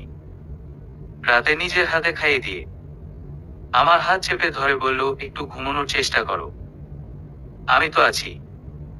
আপনার চোখ লাল হয়ে গেছে, আপনি কেন ঘুমোচ্ছেন না শুনি? উনি বলল, নবী সাল্লাল্লাহু আলাইহি ওয়াসাল্লাম বলেছেন, নারীরা পুরুষের অর্ধাংশ। আবু দাউদ তিরমিজি। নারী পুরুষ প্রত্যেকেই সমপরিমাণ পরস্পরের মুখাপেক্ষী। এতে লাঞ্ছনা ও অপমানের কিংবা মর্যাদা ও গৌরবের কোনো প্রশ্নই আসে না। কাজেই তুমি আমার স্ত্রী, আমার ভালোবাসা। তোমাকে সেবা যত্ন করে সুস্থ করে তোলা আমার নৈতিক দায়িত্ব এবং কর্তব্যের মধ্যে পড়ে, বুঝলে? সারা রাত এভাবে জেগে থাকবে। হ্যাঁ লক্ষ্মীটি তোমার জন্যে। এখন দোয়া ইউনুস পড়ো আমার সঙ্গে, লা ইলাহা ইল্লা আনতা সুবহানাকা ইন্নী কুনতু মিনাজ জালিমিন। হিসনে হাসিল। অর্থ, আল্লাহ তাআলা আমাদের সমস্ত প্রকার রোগ বিমার থেকে আরোগ্য দান করবেন। সুস্থ হলে সমস্ত গুনাহ মাফ হয়ে যাবে। তবে যদি মৃত্যু হয়, তবে আল্লাহ তাআলা শাহাদাতের মর্যাদা দান করবেন। হয়েছে, এখন একটু ঘুমান দয়া করে। ম্যাডাম, আগে আপনি ঘুমান, তারপরে। সকালে নামাজ শেষে আমাকে খাইয়ে দিল সে। কপালে চুমু দিয়ে বলল, 100টা নেকি লাভ করেছি দেখলে? আমি ওনার কপালে চুমু দিয়ে বললাম, আমিও বা কম যাই কিসে? 100টি নেকি লাভ করেছি। এখন এই দোয়াটা পড়েন আমার সাথে। লা ইলাহা ইল্লাল্লাহু ওয়াহদাহু লা শারিকা লাহু লাহুল মুলকু ওয়া লাহুল হামদু যুহাইয়ু ওয়া যুমিতু ওয়া হুয়া আলা কুল্লি শাইইন কদির। তিরমিজি শরীফ। অর্থ, যে ব্যক্তি এই দোয়া পাঠ করবে সে 10 গোলাম আজাদ করার সওয়াব অর্জন করবে এবং সমস্ত অপছন্দনীয় কাজ থেকে হেফাজত থাকবে। সাথে সাথে বড় বাবা এসে আমাদের জড়িয়ে ধরে বলল, আল্লাহ তাআলা কাছে দোয়া করি, কেউ যেন নজর না দেয়, তোদের ওপরে সব সময় সুখে থাকে ভাবে। বড় মা বলল, এর জন্যই মিশিকে আমার ছেলের বউ করতে চেয়েছিলাম, বুঝলে? ওর মধ্যে আমার ছোটর সব গুণ আছে। উনি বলল, উপরে আল্লাহ তাআলা থাকতে কোনো তৃতীয় পক্ষের সাধ্য নেই যে সে আমাদের বিচ্ছেদ ঘটাবে। তাছাড়া মা সংসার সুখের হয় রমণীর গুণে। আর আমার স্ত্রীর সেই সব গুণ আছে যা যথেষ্ট আমাকে ওর প্রতি আকৃষ্ট করার জন্যে। আমি খুব ধন্য আপনাকে স্বামী হিসেবে পেয়ে। না হলে আজকাল প্রেমিকা নির্বাচনের ক্ষেত্রে ও লোকে চকচকে মেয়েদের খোঁজে। বিয়ের বাজারে এদের কদর আকাশচুম্বী, একেবারে ধরাছোঁয়ার বাহিরে। আমার মনে হতো শ্যামসুন্দর, শ্যামাঙ্গী এসব সাহিত্যের জন্যে। বাস্তবে এদের মানায় না কোনোখানে। এই যেমন অনেকে আমার গায়ের রং নিয়ে কত কথা শুনিয়েছে আমাকে। উনি সাথে সাথে আমার কপালে চুমু খেয়ে বলল, লক্ষ্মীটি কারো গায়ের রং দিয়ে তাকে বিচার বিশ্লেষণ করা ঠিক না। যেখানে আল্লাহ তাআলা সৃষ্টি করেছেন সব রঙের মানুষই নিজ সুন্দরে সুন্দর। রাসূল সাল্লাল্লাহু আলাইহি ওয়াসাল্লাম বলেছেন, নিশ্চয়ই আল্লাহ তাআলা তোমাদের দেহ এবং আকৃতি দেখেন না, বরং তিনি তোমাদের অন্তর এবং আমল দেখেন। সহিহ বুখারী 5144-6066। বুঝলে? হ্যাঁ, বুঝতে হবে। কারণ আমি তো সেই কোশ্চিনকাল থেকে পাগল তোমার জন্যে। চলেন খাইয়ে দিই আপনাকে। সব কামানোর ধান্দা। সে আর বলতে। তখনই মা এসে আমার কানে ফিসফিস করে বলল, বুনু সহবাসের দোয়াটা শিখিয়ে দিবি তো আমাকে। ভদ্রলোক শুনে মৃদু হেসে বলল, যা কোনো কাজে না লাগুক অন্তত এই তো কাজে লাগবে। ইমা চটে গিয়ে বলল, কুত্তা তুই ভালো হয়ে যা। কদিন পরেই তো বিয়ে করে। চলে যাব তখন কেঁদেও কুল পাবে না। ইমা আমি তোর জন্যে কাঁদবো। মানুষ আর পাও না। যা শয়তান তোর সাথে আর কথাই বলবো না। আপনার কি ওর পেছনে না লাগলে হতো না? একটু কাজ কাম শেখাও, একটা ডিমও ভাজতে পারে না। রান্না করা তো দূরের কথা। আপনি আসলেই একটা কি কুত্তা না কুটনি বুড়া একটা। ইমা ভাইয়ের ওপরে রাগ করতে আছে। বুনু তুই প্লিজ আর ওর কথা বলিস না। শয়তানও কি মনে করে আমি কিছু পাই না? আরে থামো না। আচ্ছা বুনু প্লিজ সহবাসের দোয়াটা শেখা। আল্লাহুমা আত্তয়না ওয়ালাদান ছালিহান। আল্লাহুমা জানিব না শায়তানা ওয়া জানিবি শায়তানা মা রামবাক্তানা। অর্থ, হে খোদা, আমাদের নেক সন্তান দাও, আমাদেরকে শয়তানের ওয়াসওয়াসা থেকে বাঁচাও এবং আমাদের জন্য যা হালাল করেছ তা থেকে শয়তানকে বিতাড়িত করো। বুনু, স্বামী স্ত্রীর পবিত্র কাজে শয়তানের কেন আশা লাগবে বলতো? অসহ্য বোকা, এই দোয়াটা পড়ে নিলেই হবে বুঝেছ। বুনু, এখন মনে হয় তোর সাথে মাদ্রাসায় গিয়ে কোরআন শিখলে ভালোই হতো। তুই কত হাদিস জানো আর ভাইও। তোদের জুড়ো মেলা ভার বুঝেছ। তখন খেয়াল করে দেখি আমার সাহেব দরজায় হেলান দিয়ে দাঁড়ানো। মৃদু হেসে বলল, আমি কে আসবো? ইমা বলল, না তুই ওখানেই দাঁড়িয়ে থাক অসভ্য। শাকচুন্নি, তোর শ্বশুর বাড়ির লোকজন এসেছে, সে খোঁজ রাখো। তখন নিচে গিয়ে দুলাভাইয়ের সাথে ডক্টর আকাশ সিনহাকে রেখে আমার ভেমি খাওয়ার উপক্রম হলো। ইমা বলল, বুনু তোকে বলা হয়নি, আমার মামাতো ভাসুরও। যাই হোক, কিছুক্ষণ পরে এসে ডক্টর সিনহা এসে জিজ্ঞেস করলো, মিশি কেমন আছো? আলহামদুলিল্লাহ, ভালো আছি। আপনি? ইমান খুব ভালোবাসে বুঝি? মানে মানে ইমা আর ঈশানের বিয়েটা হয়ে গেলে আমরা একই জায়গায় হানিমুন করার প্ল্যান করেছি। তখনই আমার সাহেব এসে বলল, আমি এমন কোনো প্ল্যান করিনি। 6 মাসের ছুটি, তাই বউয়ের সাথে বাড়িতেই ছুটিয়ে প্রেম করবো ভেবেছি। কেন ইমান? এবার মিশনে গিয়ে লাশ হয়ে বাড়ি ফেরার ইচ্ছে আছে বুঝি? আমি আর থাকতে পারলাম না, ভয় পেয়ে তেড়ে গিয়ে বললাম, আপনার সমস্যা কি? আমার সাহেব জড়িয়ে ধরে বলল, পাগলি এভাবে কাঁদতে আছে নাকি? বেশি বেশি দান সাদকা করতে হবে, কারণ মৃত্যু যে কোনো সময় আসতে পারে। সূরা আল মুনাফিকুন। ঠিক আছে, শোনো, আমার লেখা পড়া লাগবো না। আমি অস্ট্রেলিয়া গিয়ে থাকবো তোমার সাথে, তোমার সেবা যত্ন করবো ওখানে থেকে। পাগলি, আমি নিজেই সবটা গোছগাছ করে চলে আসবো তোমার কাছে। তোমায় ছেড়ে কি করে থাকবো ওখানে? তখন ঈশান ভাইয়া এসে বলল, আকাশ ফাইজলামির সীমা থাকে, লিমিট ক্রস করিস না, ঠিক আছে? ভাবে আমি ওর হয়ে ক্ষমা চেয়ে নিচ্ছি আপনার থেকে। সে নয় বুঝলাম, কিন্তু আপনার ভাই কেন হিংসা করে আমার স্বামীকে? হিংসা করা হারাম জানে না সে? আল্লাহ তাআলা বলেন, তবে কি তারা অন্য লোকদের প্রতি শুধু এজন্যই হিংসা পোষণ করে যে আল্লাহ তাদের বিশেষ অনুগ্রহ দান করেছে? যদি তাই হয় তবে তারা যেন জেনে রাখে, আমরা ইব্রাহিমের সন্তানদের কিতাব ও হিকমাত দান করেছিলাম এবং তাকে বিরাট রাজ্য দিয়েছিলাম। সূরা আন-নিসা 54। আর কিছু? হ্যাঁ আছে, জানতে চাইলে বলা হবে। মিশে, আমি ক্ষমা চেয়ে নিচ্ছি তোমার থেকে। আমি শুধু মজা করছিলাম তোমার সাথে। শুনুন ডক্টর সিনহা, মজা কিংবা ফাইজলামি দুটো বোঝার যথেষ্ট বুদ্ধি আমার আছে, তাই বুদ্ধিহীনের মতো কাজ করবেন না দয়া করে। কারণ ওপরে যে আছে সে সবই দেখছে। বয়স কম বলে আমাকে বাচ্চা ভাবার ভুল করবেন না দয়া করে। তখন আমার উনি এসে দুগালে চুমু খেয়ে বলল, রাগ করেছে, এবার চলো তো ঘরে। আমাদের নিজস্ব ও ব্যক্তিগত কত কাজকর্ম পড়ে থাকে ঘরে। এখন এই অসময়ে আবার কি ভূত চেপেছে? বলি, একটু আদর পাওয়া যাবে নিজের জন্যে।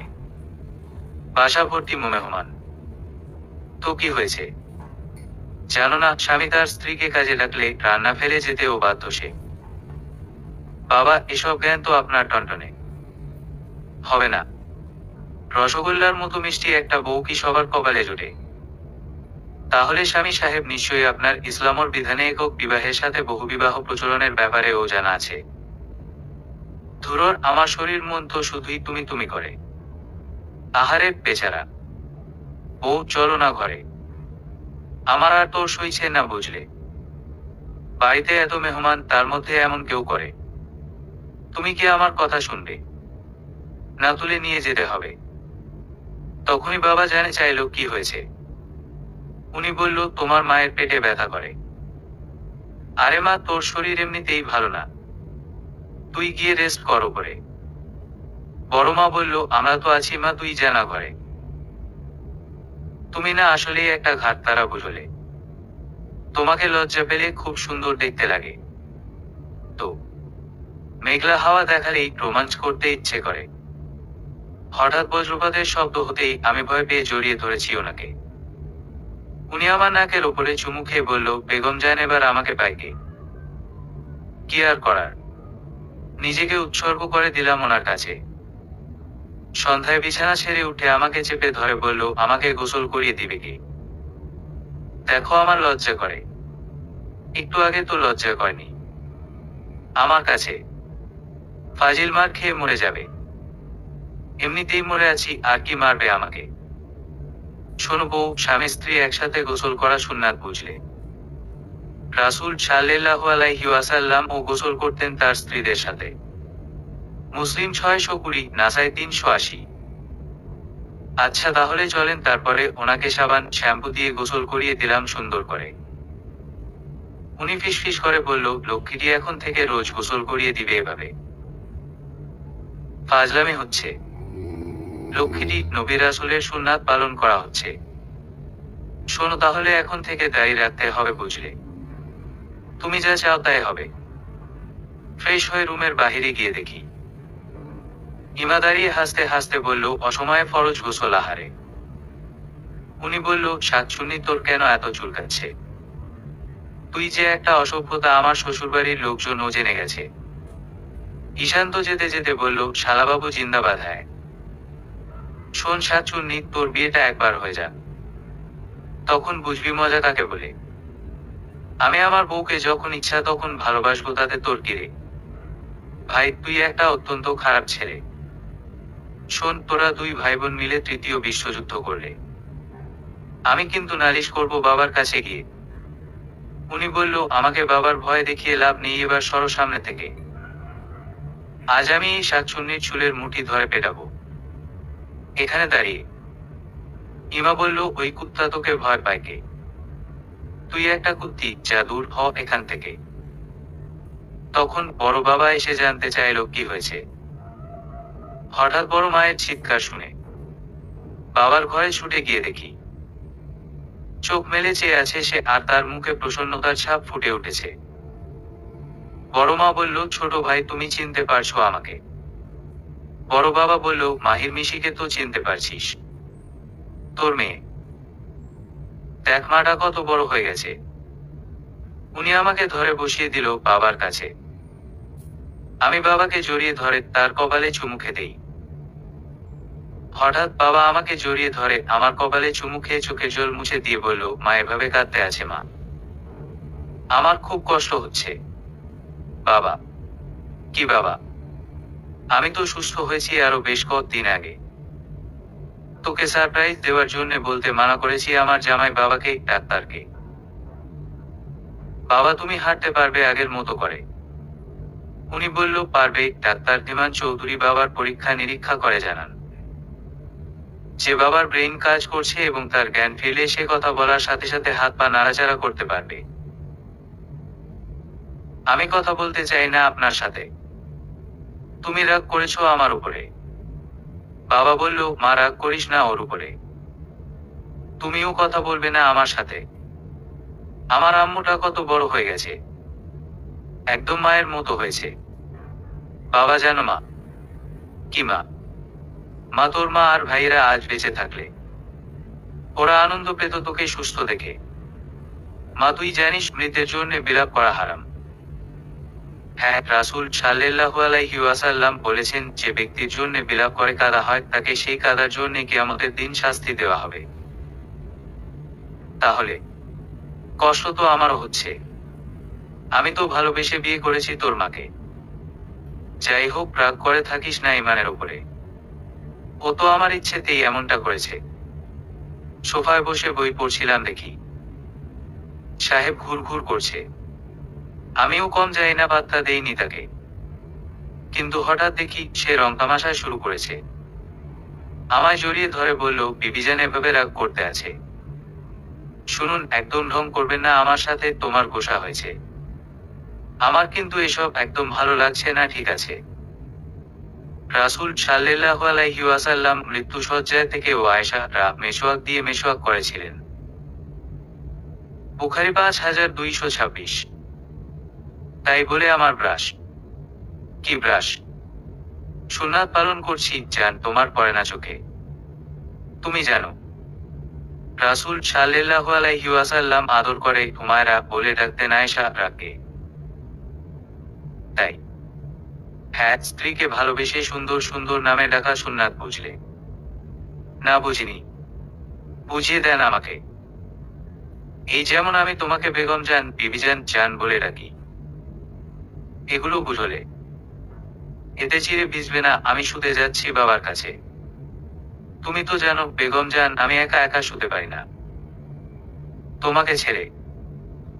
এই দেখো কত সুন্দর করে বিছানা ঝাড় দিয়েছি তোমাকে নিয়ে শোবো বলে। তুমি জানো কোনো স্বামী যদি তার স্ত্রীকে বিছানায় রাখে আর সে যদি না আসে, তাহলে স্বামী অসন্তুষ্ট হয়ে রাত কাটায় আর ফেরেশতারা সেই নারীকে ভোর রাত পর্যন্ত অভিশাপ দেয়। বুখারী ও মুসলিম।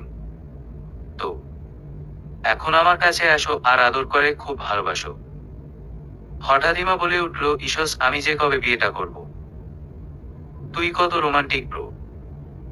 অমনি তৃতীয় বিশ্বযুদ্ধ লেগে গেল। যাক, দুই ভাই বোনের ঝগড়ায় আমার সুবিধা হলো। বাবার কাছে যেতেই আমার কপালে চুমু খেয়ে ছোটবেলার মতো গল্প শোনাতে শোনাতে ঘুম পাড়িয়ে দিল। সকালে ঘুম থেকে উঠে দেখি সাহেব জড়িয়ে আছে। হঠাৎ গালে চুমু খেয়ে বলল, কি ঘুমাও? তোমার শাড়ি ব্লাউজ ও নিচে। আমি পুরো হতবাক হয়ে গেছি ওনার কাণ্ডে। উনি ভুবনজয়ী হাসি দিয়ে বলল, আর কখনো শুতে চাইবে আমাকে ছেড়ে? ছাড়ো, সবাইকে সকালের নাস্তা দিতে হবে। ওটি হচ্ছে না লক্ষ্মীটি, এখন আমার শখ আহ্লাদ পূরণ করতে হবে। তুমি ছাড়বে না? চেঁচাবো জোরে জোর। আজ আর তোমাকে ছাড়ছি না। তোমাকে ছেড়ে দে শয়তান, তুই আমার দেহ পাবি, মন পাবি না, ঠিক আছে? আপাতত দেহ দাও, মন পড়ে দিলেও চলবে। তুমি একটা অসভ্য, ইমানা ঠিকই বলে। Oh no, I love you babe. দয়া করে এখনকার জন্যে ছাড়ো আমাকে, নাইলে রাতে কিছু পাবে না। হ্যাঁ, ভদ্রলোকের মতো উঠে ফ্রেশ হয়ে নাস্তা করতে করতে বলল, রাতের পাওনাটুকু মিটিয়ে দিও। ঠিক আছে। তুমি একটা অসভ্য, কোবার বলবে। বিয়ে তো জেনে শুনেই করেছিলে। শোনো, বুড়োকালে খুব দুঃখ আছে তোমার কপালে। সমস্যা নেই, সে সময়েও 1 ডজন বাচ্চা কাচ্চা হওয়াবো তোমাকে দিয়ে। না মানে, তুমি তো তখনও সুন্দরী থাকবে, আর আমার তো এমনিতেও কন্ট্রোল থাকে না নিজের উপরে। হঠাৎ মা এসে বলল, বাবা, সকাল সকাল জ্বালাতন শুরু করলি কেন? মেয়েটাকে? তোমার মেয়ে রাতে কেন? আমাকে ভালোবাসেনি জিজ্ঞেস করো তাকে। মা বলল, বাবা, এক চড়ে গালে যে কটা আছে সব কটা পড়ে যাবে। ফাজিল ছেলে আহ্লাদে মাথায় উঠেছে। মা, আমি কিন্তু অতিশয় ভদ্র ছেলে। বরং তোমার মেয়েকে বলো আমার আদেশ মেনে চলতে। সোনা, রাত্রে আমার প্রার্থনাটুকু বুঝিয়ে দিও, ঠিক আছে? যদি না দেই, সুদে আসল গুনবো তাহলে। বাচ্চা ও বোনাস সাথে। তোমার 5 মাস খাটার জন্য একদম বিনিমূল্যে দাসী পেয়ে বসেছো যে। ধুরর পাগলি, আমি খুব ভালোবাসি তোমাকে। ইসলামী শরীআতে স্ত্রীর সাথে হাসি ঠাট্টা করা জায়েজ আছে। আয়েশা বলেন, রাসূল সাল্লাল্লাহু আলাইহি ওয়াসাল্লাম যখন আমার সাথে দৌড় প্রতিযোগিতায় অবতীর্ণ হলে তাকে অতিক্রম করে যায় আমি। আবু দাউদ 2578। তাই নাকি সাহেব? জি। আসো তোমাকে খাইয়ে দিয়ে একটু সওয়াব কামাই করি। আমি গোস্ত খেয়ে তোমাকে হার দিচ্ছি, তুমি সেটা খাও দেখি। লক্ষ্মীটি তুমি জানো, স্ত্রীর মুখের খাবার খাওয়া সুন্নাত। আয়েশা গোস্ত খেয়ে। গোস্তের হার রাসূল সাল্লাল্লাহু আলাইহি ওয়াসাল্লামকে খেতে দিতেন, আর রাসূল সাল্লাল্লাহু আলাইহি ওয়াসাল্লাম সেটা চুষে চুষে খেতেন। মুসলিম 569। তাই? জি। বিশ্বাস করো, আমি এটা আগে জানতাম না, আজই জেনেছি। লক্ষ্মীটি জানলে ক্ষতি কি? ইমা এসে বলল, তোদের সুন্নাত পালন দেখে পাগল হয়ে যাব আমি। উনি বলল, শাকচুন্নি দয়া করে তোর ড্রামা থামাবি। শোন কুত্তা, আমার বিয়ে হয়ে গেলে ঠিকই কাঁদবি। কে কাঁদবে? আমি পাগল নাকি? আমি এখন বাড়ি থেকে আপদ বিদায় করতে পারলে বাঁচি। মা, তোমার ছেলেকে ভালো হয়ে যেতে বলো বলছি। মা বলল, তোরা দুটো কি শুরু করলি? মিশিমা শোন, বাড়িতে স্বর্ণকার আসবে, দুজনেই গহনাগাটির মাপ দিয়ে দিবি। কিন্তু মা, আমি কেন শুনি? পারে আমার ছেলের বউকে খালি হাতে বাড়ি তুলবো নাকি? তোকে নিজের হাতে বৌমা সাজানোর স্বপ্ন সেই কবে থেকেই দেখছি। কিন্তু মা, আমার তো বিয়ে হয়ে গেছে। তোমার ছেলে 10 লক্ষ টাকার গহনা দিয়েছে যাবরে। সেদিন আমার অসুস্থ হয়ে পড়ার উপক্রম হয়েছে। বড় বাবা, তো কি হয়েছে? আবার হবে। আমার কত ইচ্ছে একেবারে সাজিয়ে গুছিয়ে দিব। আমার 2 মেয়েকে আর ইমান শুধু আমার ছেলে না, সম্পর্কে জামাইও লাগে। উনি মুখ ভিঞ্চে বলল, বাবা তুমি কি কুড়িয়ে পেয়েছো আমাকে? বাবা এসে ওনাকে বলল, আমি তো আছি, তোর বাবার দায়িত্ব আমি পালন করব, ঠিক আছে? উনি হেসে বলল, এক মায় আমার ছোট বাবা ছাড়া কেউ ভালোবাসে না আমাকে। ভুল বললি বাবা, আমার মেয়েটাও খুব ভালোবাসে তোকে। হ্যাঁ, ছোট বাবাও তো আমার কলিজার মধ্যে। অনেক কাঠখড় পুড়িয়ে নিজের করে পেয়েছি আমি ওকে। আমি কখনোই ওর অন্য ছেলেদের সাথে মেলামেশা পছন্দ করতাম না, বুঝলে? এর জন্য বোধ হয় স্কুল কলেজের ছেলেরা এড়িয়ে চলতো আমাকে। ইমা বলল, হ্যাঁ, আমি নিজের চোখে দেখেছি ভাইকে হুমকি ধমকি দিতে। তা সাহেব, আপনার আর কিছু বাদ আছে? হ্যাঁ, শুধু ওই বাচ্চার বাবা হতেই বাকি।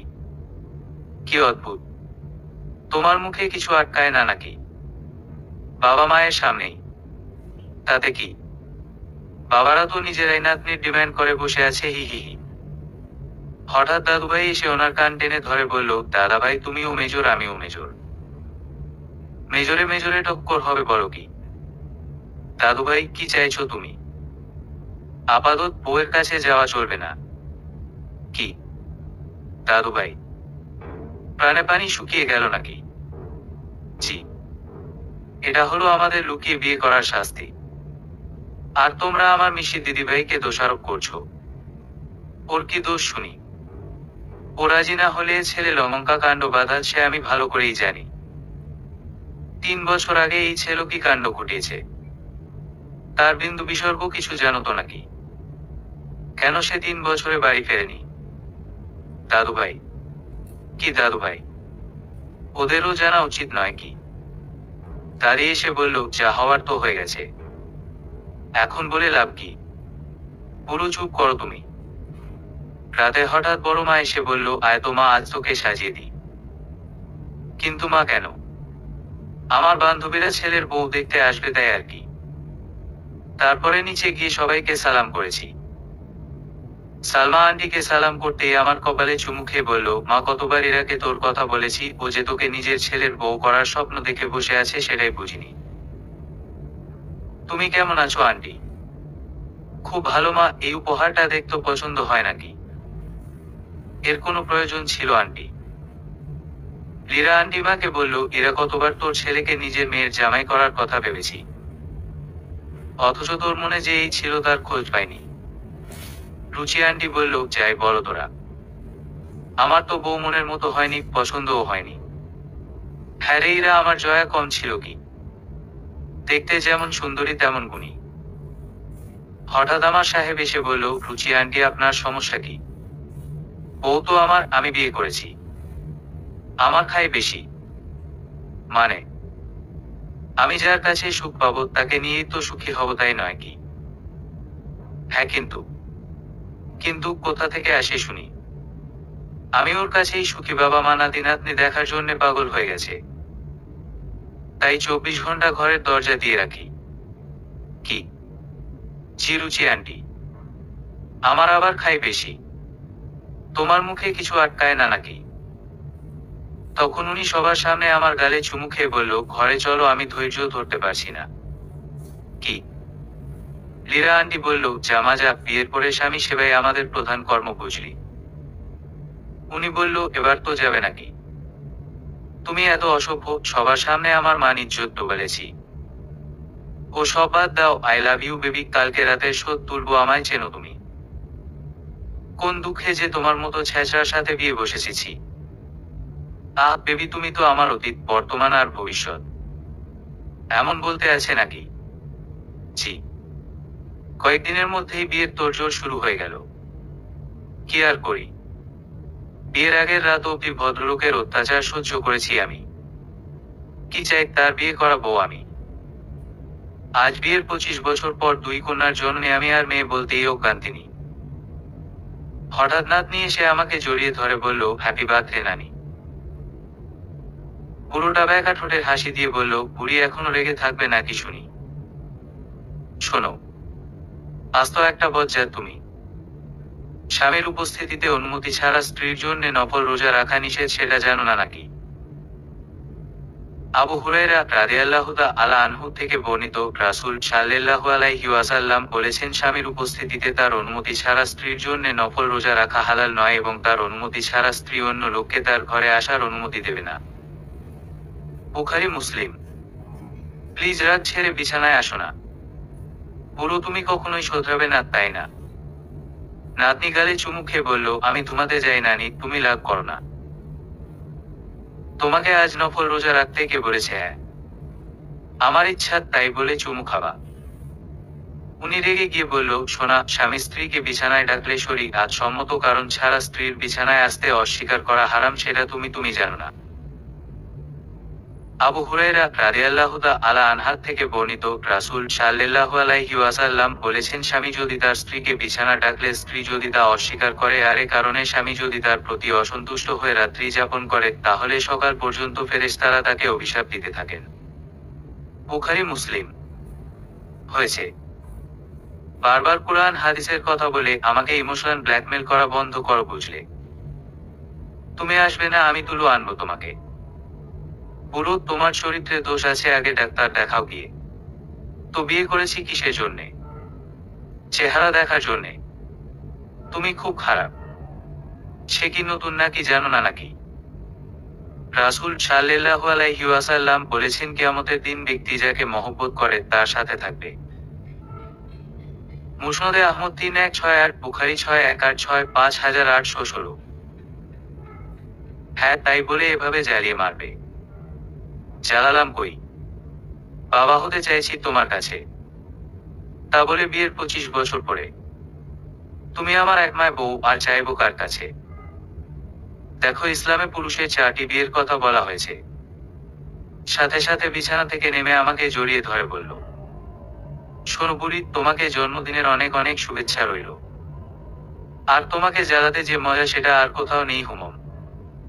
কারণ তুমি আমার 2 বাচ্চার মা, আর একটা হলে কি ক্ষতি হয়ে যাবে হুমম? তুমি তো আমার পূর্ণবতী স্ত্রী, তুমি আমার সৌভাগ্য। রাসূল সাল্লাল্লাহু আলাইহি ওয়াসাল্লাম বলেছেন, গোটা দুনিয়াই সম্পদে পরিপূর্ণ, এর মধ্যে সবচেয়ে সম্পদ পূর্ণবতী স্ত্রী। মুসলিম। সমাপ্ত।